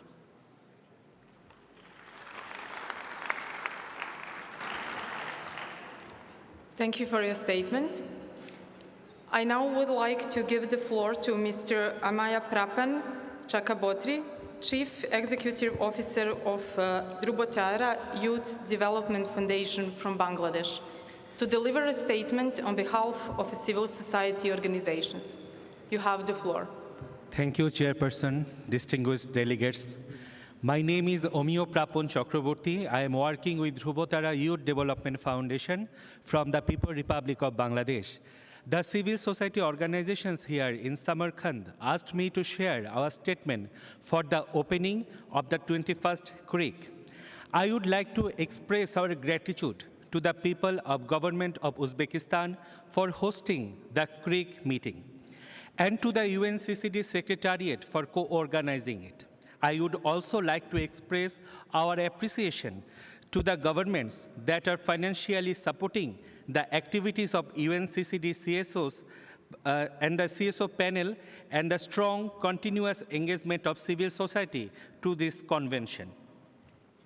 While I am giving this statement, the entire world is facing new challenges related to the climate change, economic recession, wars, and other conflicts that are increasing the threats to our land, food security, and well-being. We need to increase joint efforts for addressing land degradation. Together, as CSO, we have come up with 5 key messages to all the parties to the UNCCD before we are heading to Saudi Arabia. To develop and implement LDN plans that are complementary and coherent with climate change and biodiversity plans, and ensure timely, efficient, better monitoring, reporting, and communication processes of LDN, and especially of local LDN actions such as agroecological approaches and regenerative practices. To implement drought policies that support community-led conservations and restoration of natural ecosystems, facilitate agroecological approaches and regenerative practices, limit land and water-intensive business practices, encourage cross-sectoral, multi-level, and international knowledge exchange on drought mitigation, preparedness, and response. To secure meaningful inclusion of women, youth, local communities, and indigenous people into decision-making for LDN policy development, implementation, and monitoring. To collect data on legitimate land tenure, rights, and facilitate knowledge exchange and inform practice development on the implementation of VCCTs at national, subnational, and local levels. And to support local LDN actions and local communities and knowledge exchange with other local communities, CSOs, policymakers, scientists by accessible funding mechanisms, including small grants that consider the characteristics and the requirements of local group and the organization in grassroots level to support them. In addition, we have 3 messages on the process of creek. Firstly, we applaud the continuation of the gender caucus and looking forward to seeing much more interaction on gender action plan and women's rights. Secondly, we see that in the provisional agenda of the 21st creek that gender and land rights are being merged into one agenda item, which is not aligned with the importance and the relevance to these 2 topics for effectively halting land degradation and achieving LDN. We therefore urge to the parties here at creek to have gender and tenure rights as 2 separate topics on the creek agenda. And following the previous UNCCD gatherings, we call upon the parties to include the recommendations of the CSOs in the CRIC 21st report and to incorporate these key elements in the decision to be taken at COP16. Thank you all.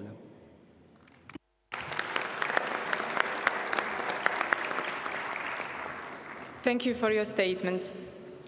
Distinguished delegates, ladies and gentlemen, at the closure of our CRIC 21 opening ceremony, I would like to invite you to watch a short video featuring a performance by Uzbek band Elektroko and Zenizbek Pyazov that focuses on the tragedy of the RLC. This is considered one of the largest global environmental disasters in recent history and has had a significant impact on the Central Asian nations. It poses a direct threat to the region's sustainable development, the health of its people, and their future.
Hamrohim senga salomlar, yurakda og'riqli iqror. Ertangi kun kelmas agar, ming qog'ozdan ne foyda bor?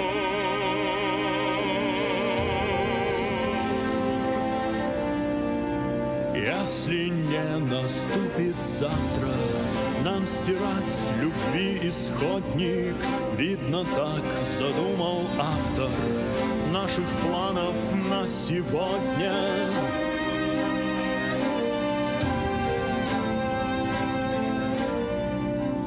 Ertangi kungar kelmasa, если не наступит завтра. Ertangi kungar kelmasa,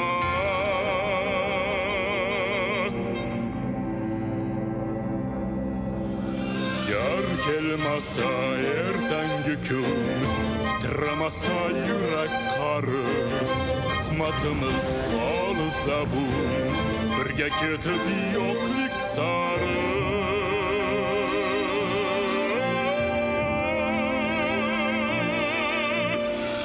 Хочу быть оптимистом, только мой любимый спутник. Ты прости мне этот выстрел, если завтра не наступит.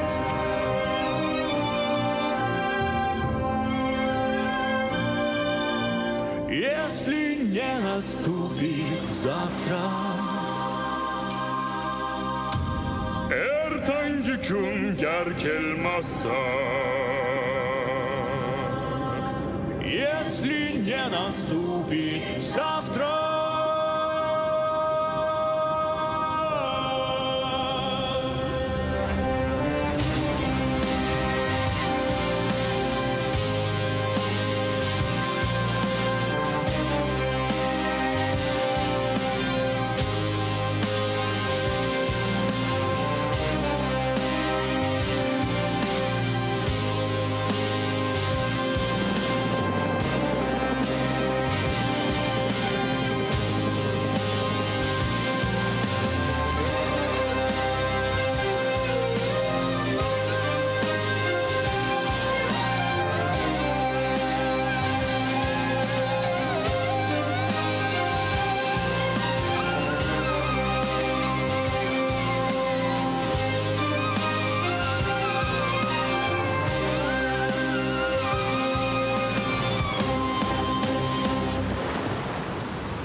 O'nlab yillar muqaddam Yevroosiyo qit'asi markazida kichik ko'l vujudga keldi. Orol dengizi. Davrlar va zamonlar o'tdi. Necha hukmdorlar almashdi. Ko'plab mamlakatlar, imperiyalar tashkil topdi va quladi. 20-asr. Odamlar ikki daryo, Sirdaryo va Amu daryoning suvlaridan sug'orish maqsadida foydalanib, Orol dengizini suvdan mahrum qildi. Dengiz suvsizlik va iqlimning o'zgarishi tufayli quriy boshladi. Ammo Orol batamom nobud bo'lmadi. O'zbekistonda uning g'arbiy qismi saqlanib qolgan. Bu ajoyib betakror manzaralarga ega katta ko'ldir. Qurigan dengiz tubida cho'l hosil bo'lgan.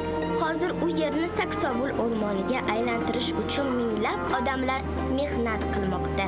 Bu yerdagi Belgiya davlatining yarmiga teng hudud allaqachon o'rmonga aylantirilgan. Orol dengizi haqida butun dunyo bilmog'i darkor.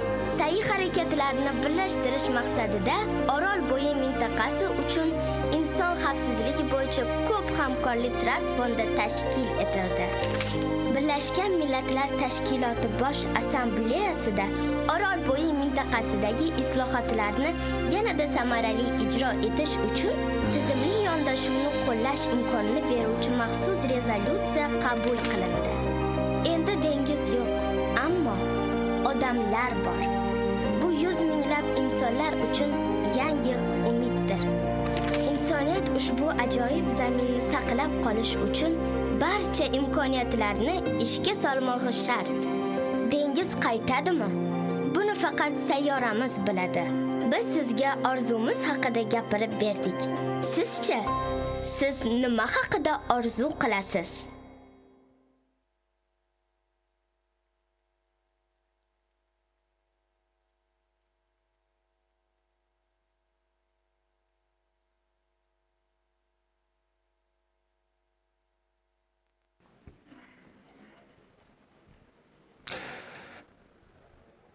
Thank you, Madam Chair, dear attendees of the session, ladies and gentlemen. The cult and symbolism of a tree is one of the most ancient in Uzbek tradition.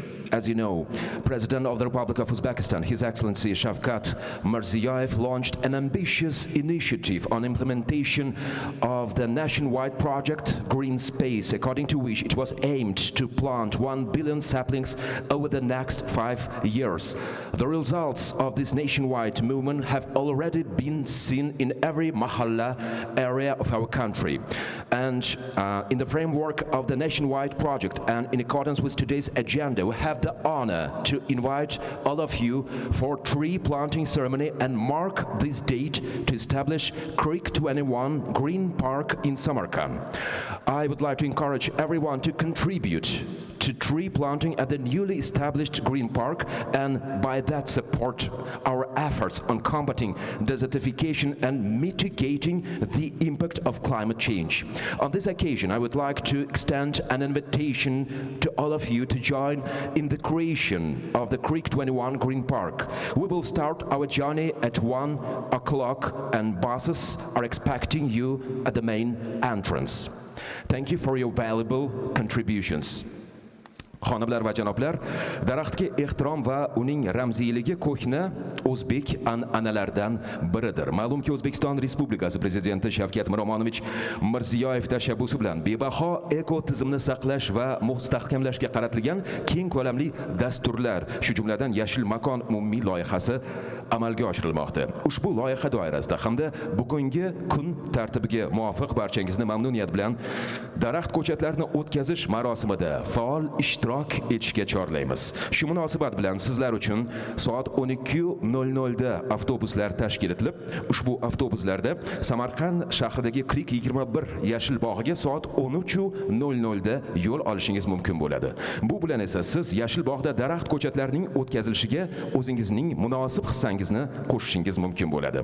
Va bu nozik nihollar albatta yashil bog' barpo etilishida qo'shgan shaxsiy hissangiz sifatida Bugungi tadbirimizdan ham munosib esdalik sifatida muhrlanishiga ishonchimiz komil. Soat 13:00 da biz yo'lga chiqamiz. Avtobuslar esa sizlarni soat 12:00 dan boshlab asosiy kirish joyida kutmoqda. Qo'shgan salmoqli hissangiz uchun oldindan minnatdorlik bildiramiz. Fursatdan foydalanib, bugungi sessiya ishida ishtirok etgan martabali mehmonlarimizga ham minnatdorlik bildiramiz.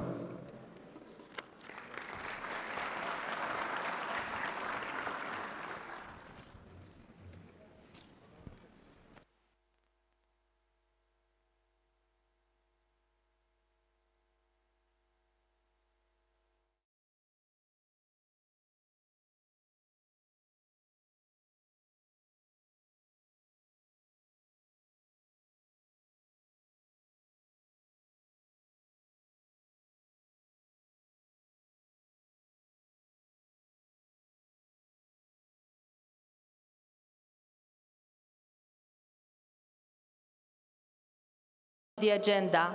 Thank you.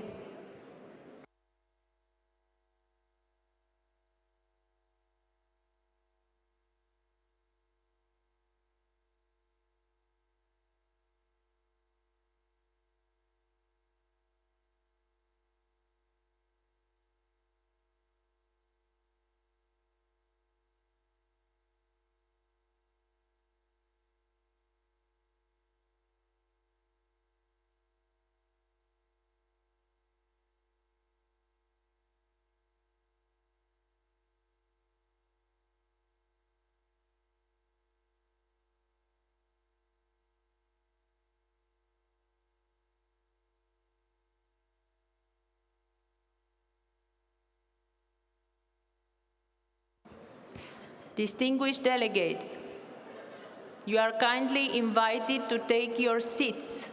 We would need to start with the adoption of the agenda for the creek. Thank you.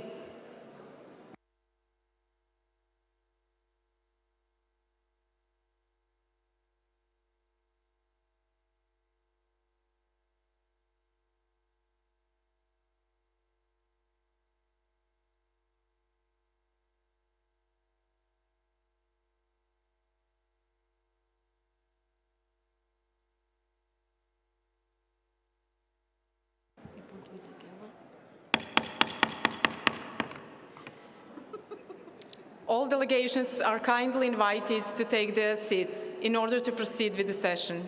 Thank you.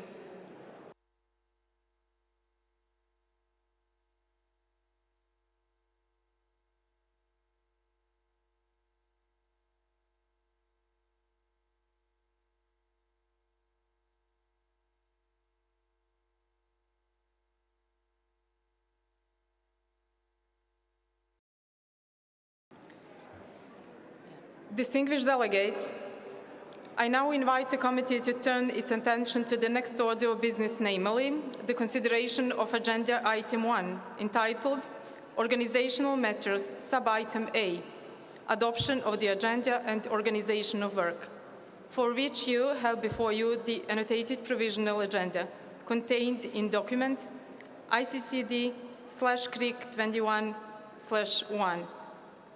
Are there any comments on the provisional agenda?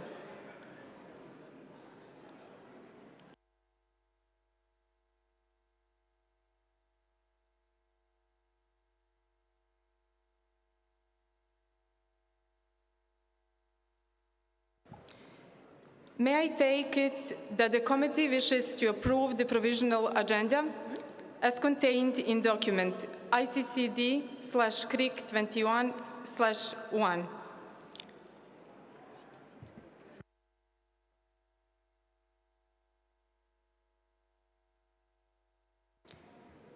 Hearing no objection, it is so decided.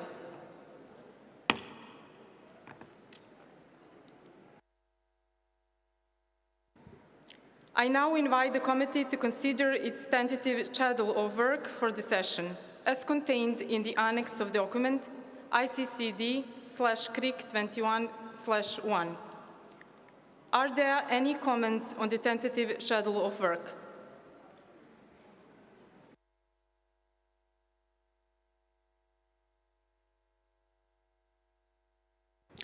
May I take it that the committee wishes to approve the tentative schedule of work, bearing in mind that it may be further adjusted as required to take into consideration the progress of our proceedings.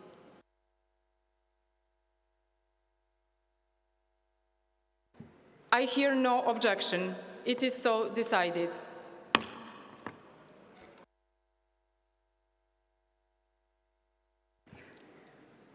I now invite the committee to turn its attention to the establishment of contact groups and the appointment of the facilitators of these contact groups. The Greek Bureau has proposed the establishment of one contact group on matters relating to the committee. After consultations in the respective regional groups, it is also my understanding that Mr. Abdul Gassem Al-Sharif from Saudi Arabia has been proposed as facilitator of this contact group. May I take it that the committee agrees that Mr. Abdul Gassem Al-Sharif from Saudi Arabia be the facilitator of the Greek contact group?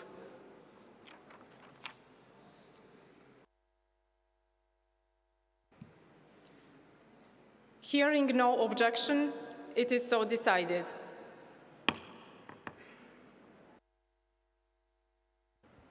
The first meeting of the Greek contact group will take place today after the adjournment of the afternoon plenary meeting from 7 p.m. onwards in meeting room MET 8. I invite the committee to turn to sub-item B of item 1, appointment of the rapporteur of the committee. Delegations will recall that the chair and the 4 vice chairs of the committee were elected during COP15, and that one of the vice chairs shall be appointed by the committee at the opening of this session to discharge the functions of the rapporteur. At its first intersessional meeting on 15 December 2022, the Bureau nominated Mrs. Philippine Dutely of France to serve as rapporteur of the Committee for the Review of the Implementation of the Convention at its 21st and 22nd sessions.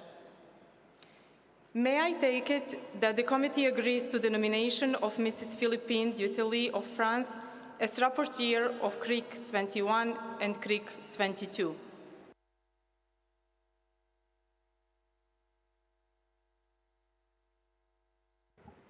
I hear no objection. It is so decided. On behalf of the committee, I would like to congratulate Mrs. Philippine Dutely on her appointment as rapporteur of CRIC 21 and CRIC 22 and invite her to join us here at podium.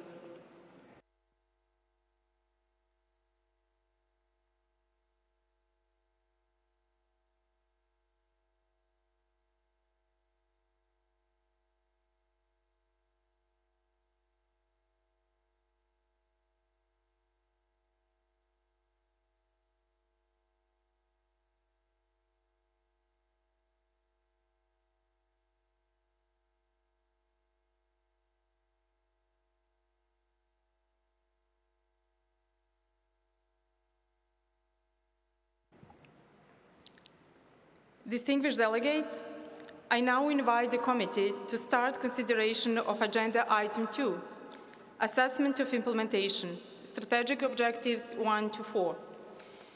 In line with the adopted schedule of work for this session, the committee will begin consideration of Strategic Objective 1, for which you have before you document ICCD/CRIC21/2. I would like to invite Mr. Karika of the UNCCD Secretariat to introduce the document. Mr. Karika, you have the floor.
Thank you, Chair, and distinguished delegates. Sorry for the glitch there, technical glitch. Yeah, distinguished delegates, Mr. Chair, Madam Chair, and distinguished delegates. In Decision 7, COP13, the Conference of the Parties of the United Nations Convention to Combat Desertification adopted the UNCCD 2018-2030 Strategic Framework. Strategic Objective 1 of this framework aims at improving the condition of affected ecosystems, combating desertification and land degradation, promoting sustainable land management, and contributing to the land degradation neutrality. Indicators used for reporting on progress towards Strategic Objective 1 are those identified by parties in Decision 22, COP11, namely A, trends in land cover, B, trends in land productivity or functioning of the land, and C, trends in carbon stocks above and below the ground, currently measured using the metric soil organic carbon stock. I thank you. Oh, sorry, some more. Yeah, sure. So, in line, continuing from the above, in line with this, I'm pleased to present document ICCD/Creek 21-2, which contains the synthesis and preliminary analysis of information submitted by country parties on Strategic Objective 1. It analyzes the 3 land-based progress indicators from a global and regional perspective. Furthermore, in accordance with Decision 15, COP13, it includes an analysis of information related to the Sustainable Development Goal Indicator 15.3.1, the proportion of land that is degraded over total land area. Finally, the document contains an analysis of national voluntary targets relevant to Strategic Objective 1, including land degradation neutrality targets, and a compilation of additional indicators relevant to Strategic Objective 1 in use at the national level. The document further offers some conclusions on the status of activities relating to Strategic Objective 1 and some recommendations for consideration by the CRIC at this 21st session, this session.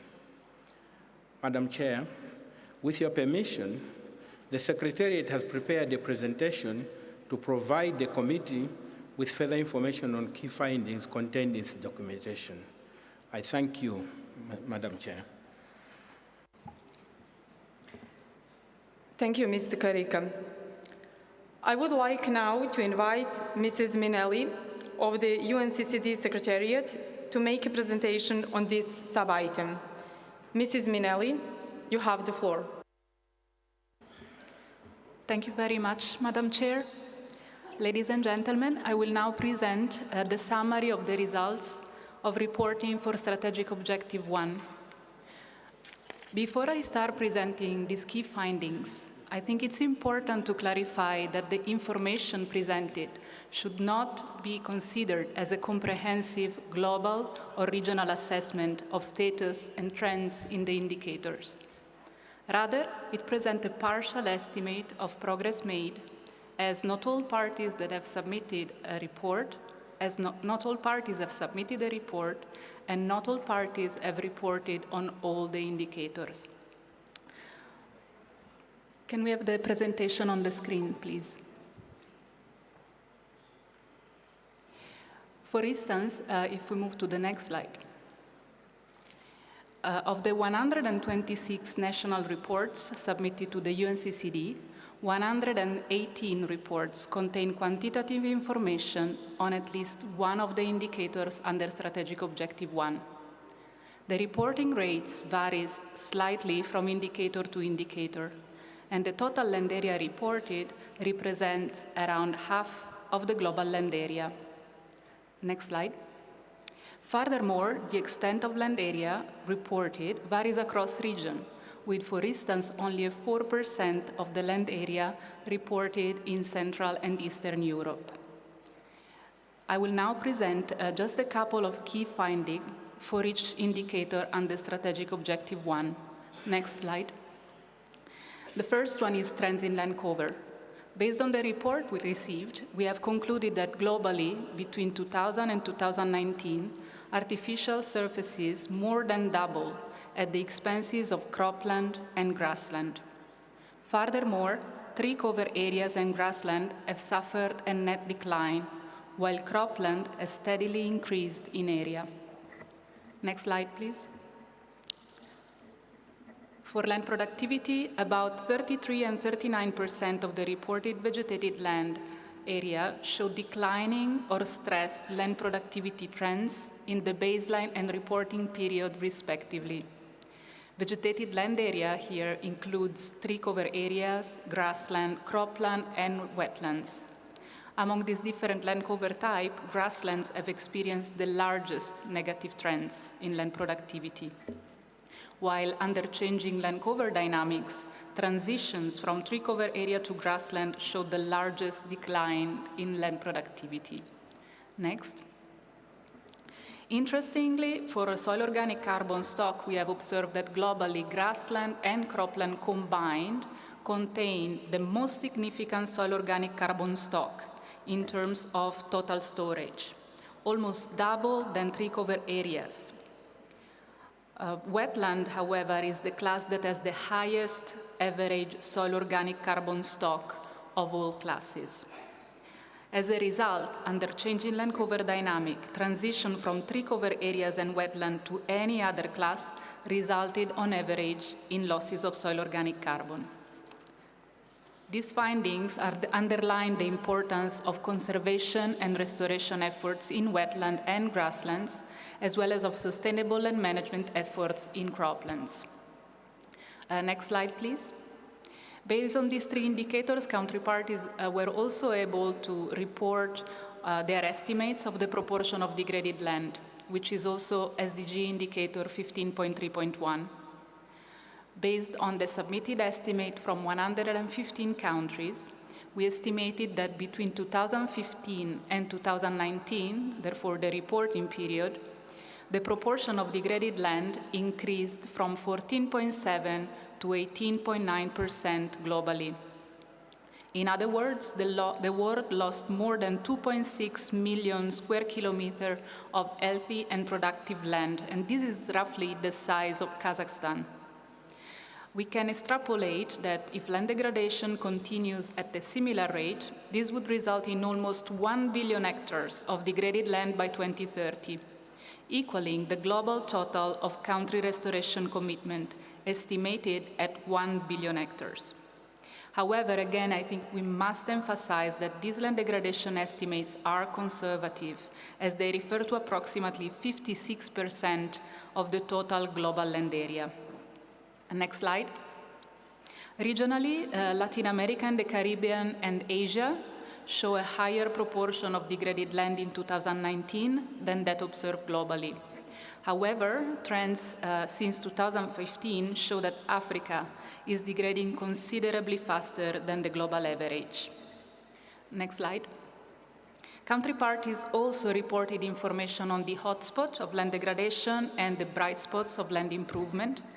And interestingly, the total land area of reported hotspots represents 85% of the total area of land that was degraded between the baseline year 2015 and 2019. This implies that at the global level, country parties could theoretically make considerable progress towards achieving LDN by rehabilitating those hotspots as functional vegetated lands. Next slide. Finally, 78 country parties reported information on national voluntary targets that they have set to achieve land degradation neutrality or other targets relevant to Strategic Objective 1. Not all the countries that have set land degradation neutrality targets reported them during this reporting process, even though they submitted a national report, revealing gaps in the reported information. For the first time, country parties were also invited to delineate the target areas using the special tool provided in the reporting platform, PRAISE. 10 country parties were able to do so. Significantly more were able to provide at least tabular information on target areas. However, due to some inconsistency in the data reported, such as overlapping land areas, the reported areas did not prove adequate for an in-depth analysis. More work needs to be done to build country capacities for spatial mapping of voluntary target and associated interventions, to enable quantification of global commitments and of gaps between commitments made and action taken. Next slide, please. Based on these findings, document ICCD/CRIC21/2 contains some draft recommendation for consideration by the committee, with a view to initiating early consultation on draft decision to be forwarded to the COP at the 16th session. I will just highlight a couple of these recommendations, but invite you to refer to the document for the full set of recommendations. First of all, the committee may wish to urge parties to step up their efforts to firstly avoid and then reduce and reverse land degradation to meet the SDG target of ensuring a land degradation neutral world by 2030 within the scope of the Convention. The committee may also wish to request the Secretariat and the Global Mechanism, subject to the availability of financial resources and in collaboration with data provider and the Earth observation community, to ensure default data continuity, availability of high-resolution data products, and the bridging of data gaps, especially for small island developing states and hyper-arid areas, availing of an innovation in artificial intelligence-based methods which could fill data gaps in space and time. Furthermore, the committee may wish to request the Secretariat and the Global Mechanism, again subject to the availability of financial resources, to provide capacity development support to parties for the spatial mapping of voluntary targets and associated intervention, to enable quantification of global commitments and of gaps between commitments made and action taken. Next slide, please. Before I close my presentation, I would like to encourage you to explore our new UNCCD data dashboard that allows you to visualize the reported data at the global, regional, as well as at the national level. If you wish to learn more about this data dashboard and provide your feedback for its improvement, I would invite you to join our side events today at lunchtime in MET 15. There will be interpretation provided in French, Spanish, and Russian, and lunch as well will be provided. The next slide. With this, I would like to thank you very much for your attention, and I would like you to invite you to share your views on both the UNCCD data dashboard and the PRAISE reporting platform so that we can improve them in preparation for the next reporting process. The links to these online feedback forms are also available in the UNCCD conference app. Thank you very much, Madam Chair.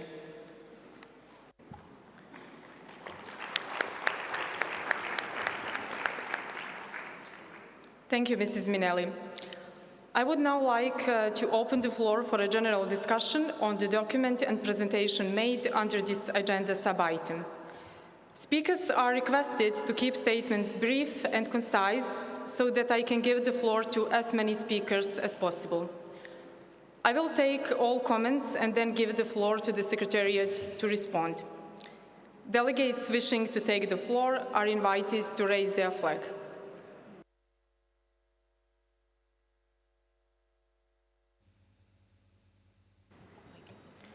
I give the floor to the representative of European Union.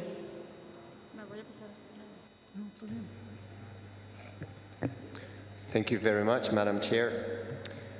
Chair, Excellencies, distinguished delegates and representatives. The EU and its 27 member states welcome the preliminary analysis of the implementation of Strategic Objective 1 and consider that the methodological improvements for mapping and reporting incorporated in the last UNCCD reporting process have contributed to a better evaluation of global land degradation. Therefore, we would like to congratulate the UNCCD Secretariat and the parties on the work carried out. Furthermore, we would like to thank the Secretariat for supporting parties through the organization of sub-regional webinars and the technical support provided by designated contacts. We encourage the Secretariat to maintain this technical assistance in future processes. We're deeply concerned about the results of this reporting process, as they reflect an increasing We are deeply concerned about the results of this reporting process, as they reflect an increasing trend in the proportion of degraded land. This clearly shows that all country parties need to significantly step up efforts to avoid, reduce, and reverse land degradation.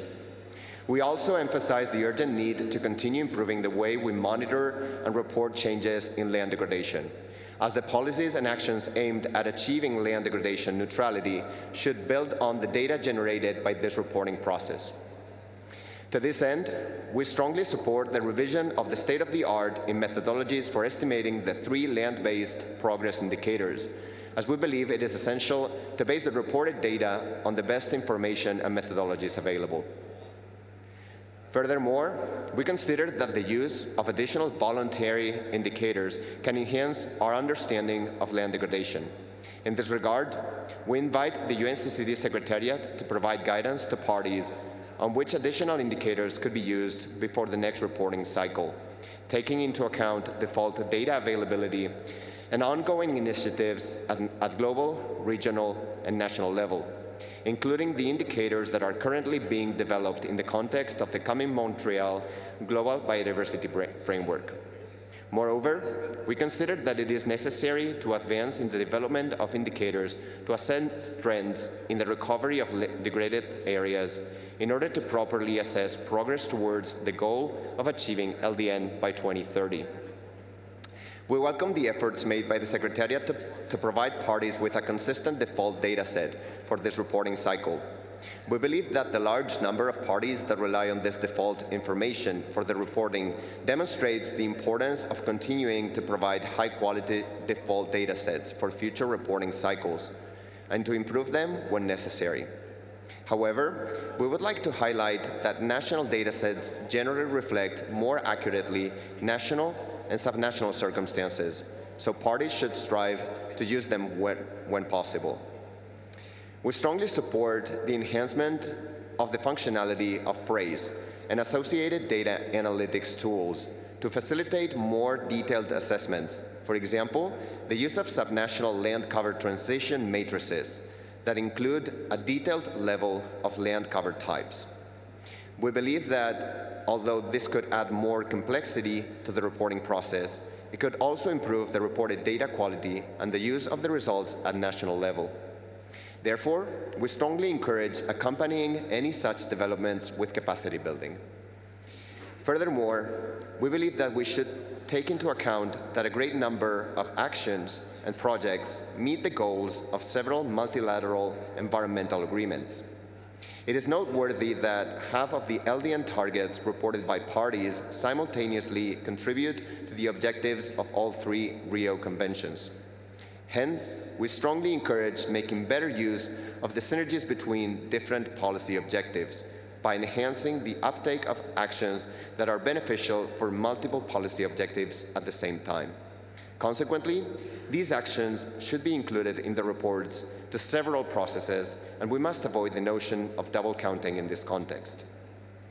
With regard to LDN voluntary target reporting, we emphasize the need to address the difficulties pointed out in the national reports, in particular to delineate target areas and provide spatial data. Moreover, we believe that more frequent submissions of spatial information on voluntary targets through PRAISE would not necessarily lead to a better assessment of the implementation of the Convention, as most of the indicators used to measure land degradation change very slowly. Finally, we would like to state how worrisome some of the information reported is In particular, the fact that artificial surfaces grew by 64.5% between 2000 and 2019, which shows the importance of stopping or at least significantly reducing land take and soil sealing. We would also like to express our great concern about the net global decline of 157,000 square kilometers in tree-covered areas between 2000 and 2019. The note by the Secretariat states that deforestation has been ranked as the first direct driver of land degradation, showing how the urgent upscaling of global efforts to halt deforestation will be key to achieving LDN. Thus, the EU and its member states want to express their commitment to stop and reverse land degradation, restore degraded land, halt deforestation, fight climate change, and achieve land degradation neutrality by 2030. Chair, Excellencies, distinguished delegates and representatives, thank you for your attention.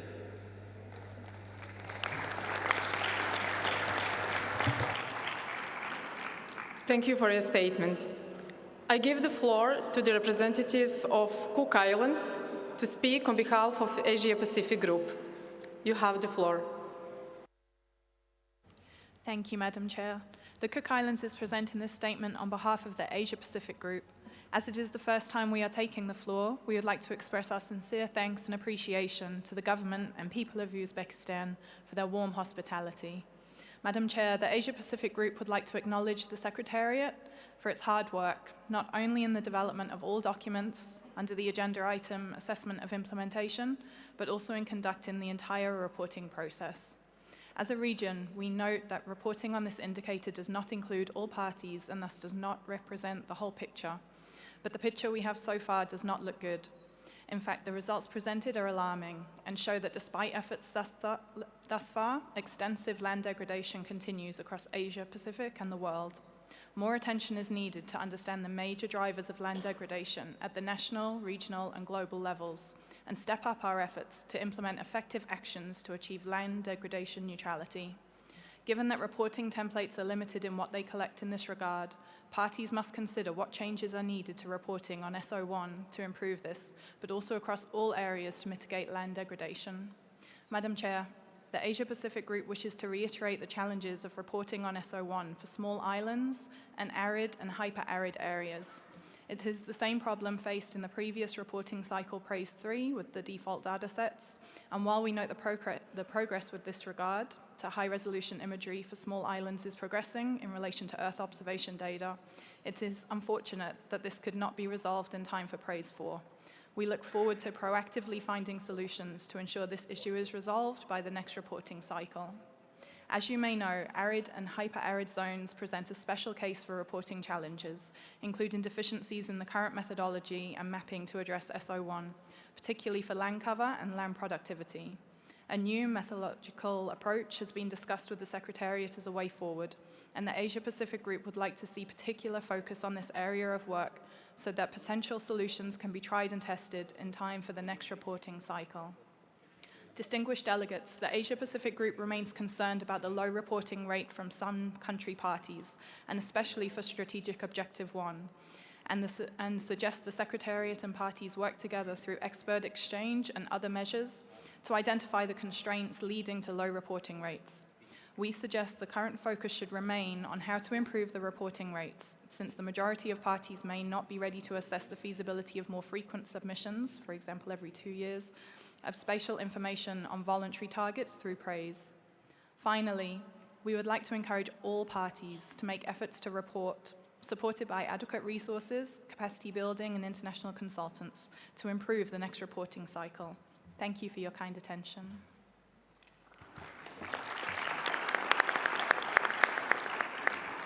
Thank you for your statement. I now give the floor to the representative of Saudi Arabia. You have the floor. شكرا سيدة الرئيسة. وفي البداية نود أن نشكر حكومة أوزباكستان على حسن الاستقبال والتنظيم، وأيضا لأمانة الاتفاقية على الإعداد الجيد لهذا الاجتماع وعلى الوثائق التي قدمت. لقد أعدت المملكة العربية السعودية جميع التقارير الوطنية وسلمتها في المواعيد المحددة، بما في ذلك التقرير الأخير، وذلك على الرغم من الصعوبات التي تم مواجهتها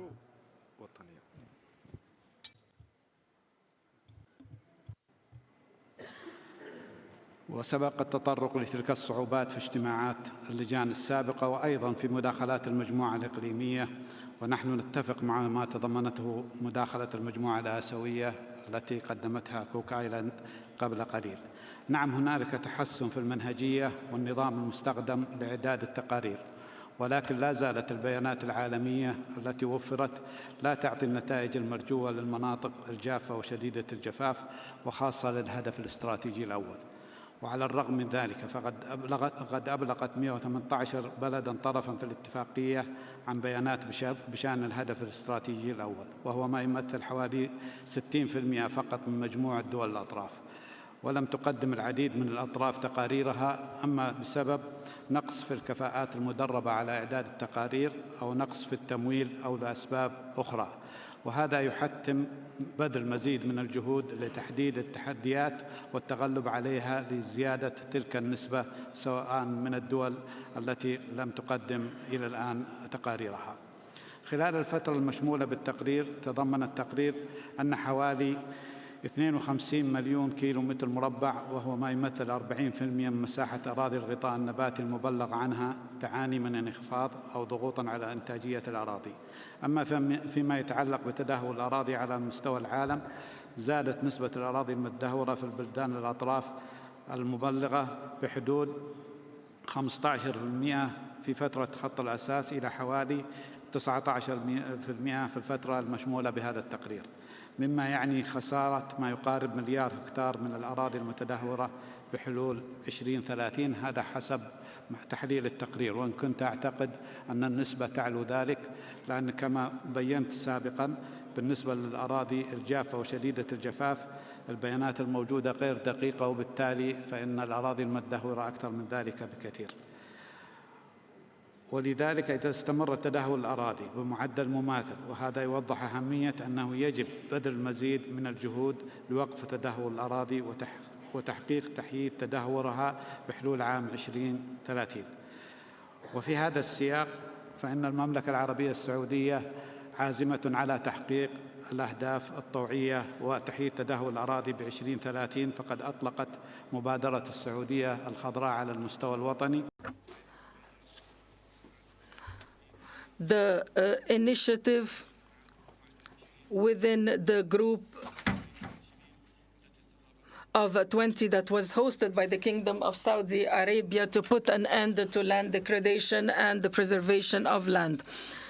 Regarding synergy between the conventions, the 3 Rio conventions overall, out of the 484 reported countries, 230 were reported to also contribute to the aims of the UNFCCC and the Paris Agreement, and 195 to the goals of the CBD, which reflects the importance of synergy between the 3 Rio conventions.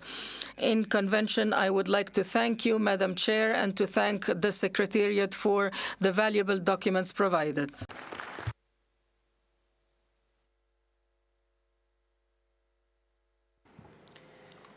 Thank you for your statement.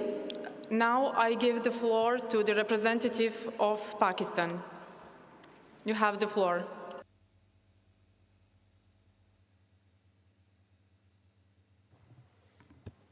Thank you, Madam Chair, for this opportunity.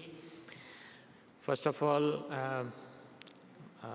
I would like to thank people and government of Uzbekistan for arranging this opportunity for UNCCD community to deliberate on in such a beautiful environment of Samarkand.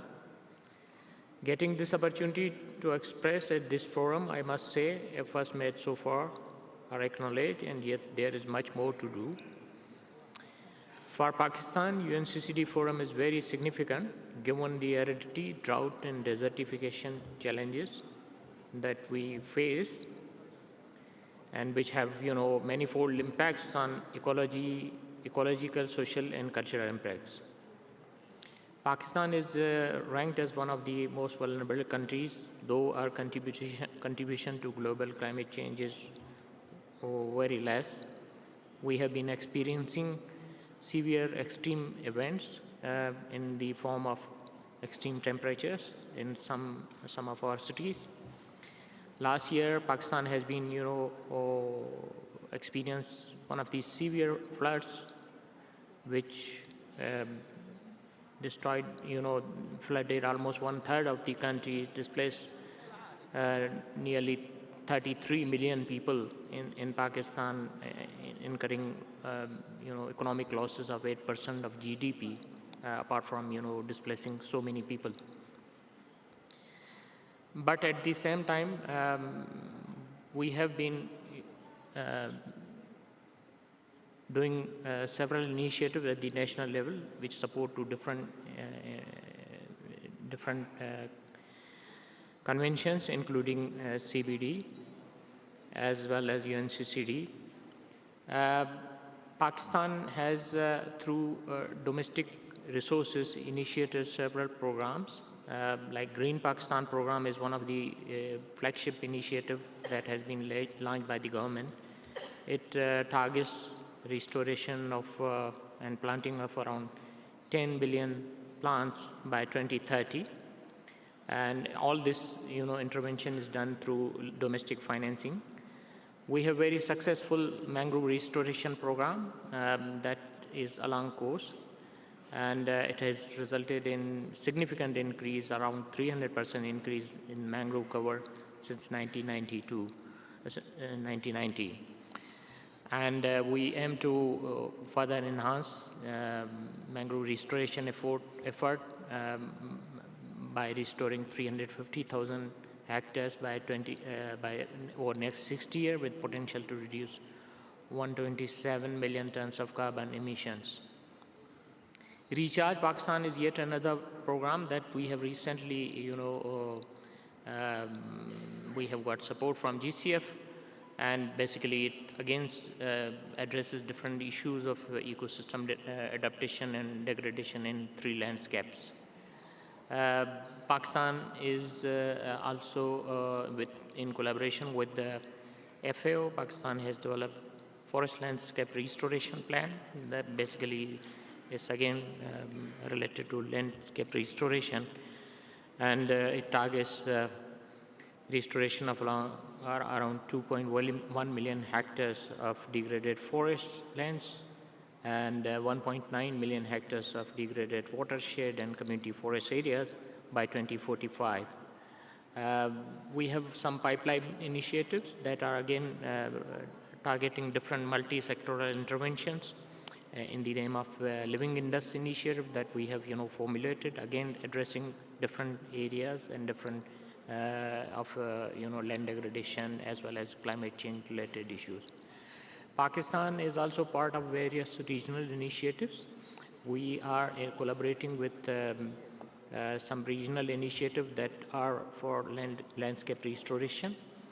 Middle East Green Initiative, we are partnering with Saudi Arabia because it's led by Saudi government, and it targets restoring of 200 million hectares of the land. Pakistan has also been highlighting land degradation and environmental issues with different other regional forums like SCO and ECO. So several initiatives that we have been taking. Madam Chair, for the countries like Pakistan, taking part in joint initiatives at the regional and national level is very significant. Looking at the wider agenda of CRIC, we have a lot of expectation from this forum to review the work already done, what initiatives are on ground, and steer the future path based on past experiences. In particular, much attention is needed on enhancing access to predictable international financial, technical, and technological support to the developing countries for addressing the pressing challenges of land degradation, climate change-induced extreme events, including floods and droughts. Thank you, Madam Chair, for this opportunity.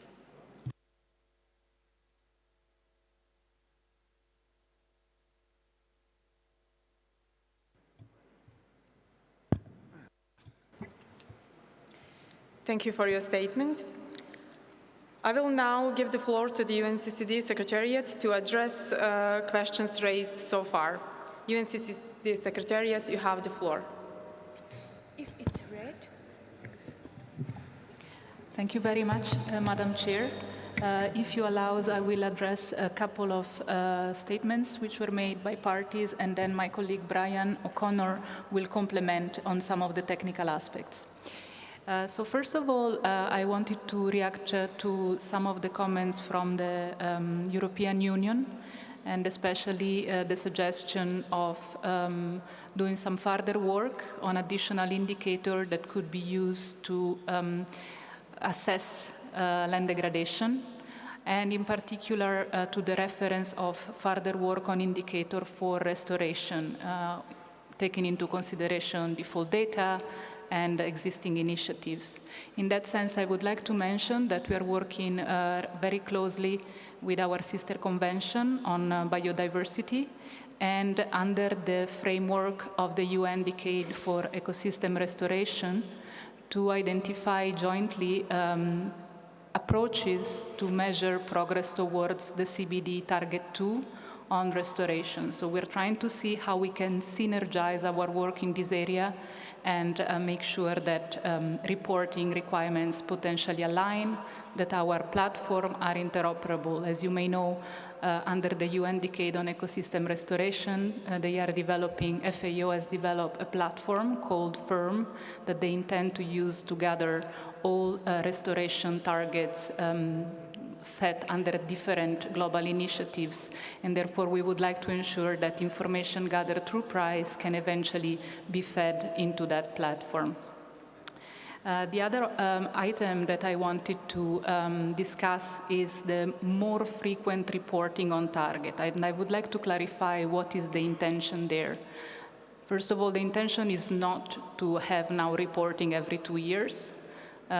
Reporting every 4 years is already pretty challenging, both on our side as Secretariat and certainly also on your side as country parties. So that's not the intention. The intention rather is to accommodate the work that is being done. We are currently, the global mechanism is launching the land degradation neutrality target setting 2.0. So there will be a number of countries involved in refining and improving their targets. And so there will be new information coming from this type of work, and we thought that rather than waiting for the next reporting round, we could accommodate new information on targets by those countries that are involved in this activity. And then this could be potentially expanded over time to other countries. So that's why we thought we would make PRAISE open from time to time to accommodate this new development. But we don't intend a full-fledged reporting process every 2 years. And with that, I think I'll pass over the floor to Brian to address some of the issues related to high-resolution data and approaches related to hyper-arid areas. Thank you very much. Yes, thank you, Sarah. I'd just like to address the comment from Cook Islands on behalf of the Asia-Pacific Regional Group, mentioning the challenges associated with access to high-resolution imagery and also the challenges in monitoring land degradation in hyper-arid areas. So these are two separate issues, so I think it would be best to take the issue of access to high-resolution imagery for small island developing states first.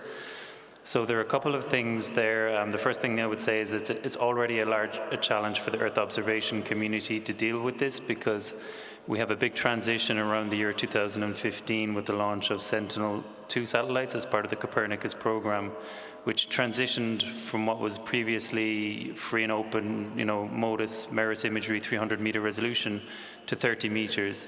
So what we have is a baseline at coarse resolution, 250, 300 meters, and then a transition around the year 2015 to imagery at 30 meters and lower. So the challenge there is, how do you fuse those to create a coherent time series for the period under concern here, which is 2000 to 2020.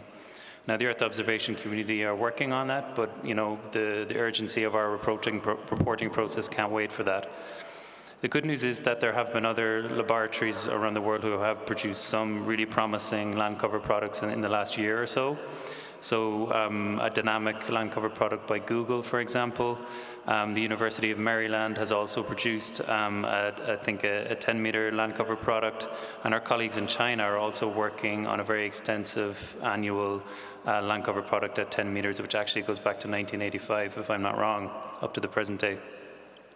So this has all come online in the last year or so, a little bit late for our reporting process, but surely those will be in place for the next reporting process. Also worth mentioning is that with our colleagues at the Group on Earth Observations Land Degradation Neutrality Flagship, GOLDN, we're working on a feasibility study for what does it take to acquire imagery for all the small island developing states. And they're looking at factors like cloud cover, cloud computing, and all the technical issues that arise. So we look forward to the results of that feasibility study and how it might inform accessing actually a mosaic of high-resolution imagery over 20 years for the small island developing states. To the issue of hyper-arid lands, this is indeed more challenging and a different set of technical issues. You mentioned the collaboration with Saudi Arabia in terms of looking into the feasibility of better approaches to measuring land degradation in hyper-arid lands. So we will see what comes out of that next year. Maybe additional indicators are needed to bolster what we have to improve, land degradation assessments in hyper-arid areas. So I hope we can report back on that in the near future. With that, I think I will conclude my intervention. Thank you very much, Chair.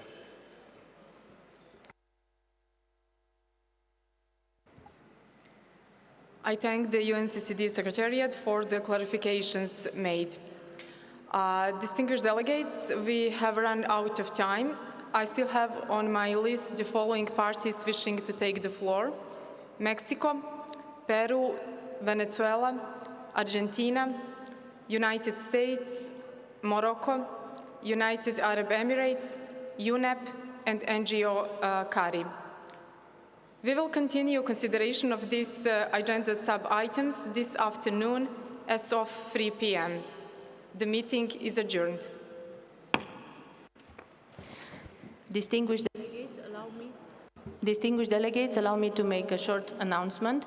The Ministry for Ecology, Environmental Protection and Climate Change of Uzbekistan is cordially inviting CRIC 21 participants to a tree planting ceremony today as of 1 p.m. to celebrate the establishment of the CRIC 21 Green Park.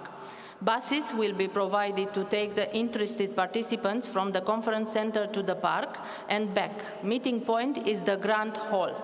Lunch boxes will also be provided. The return is scheduled at no later than 2 p.m. Although delegates that have already registered for the side events starting now at lunchtime are still welcome to attend them. Thank you.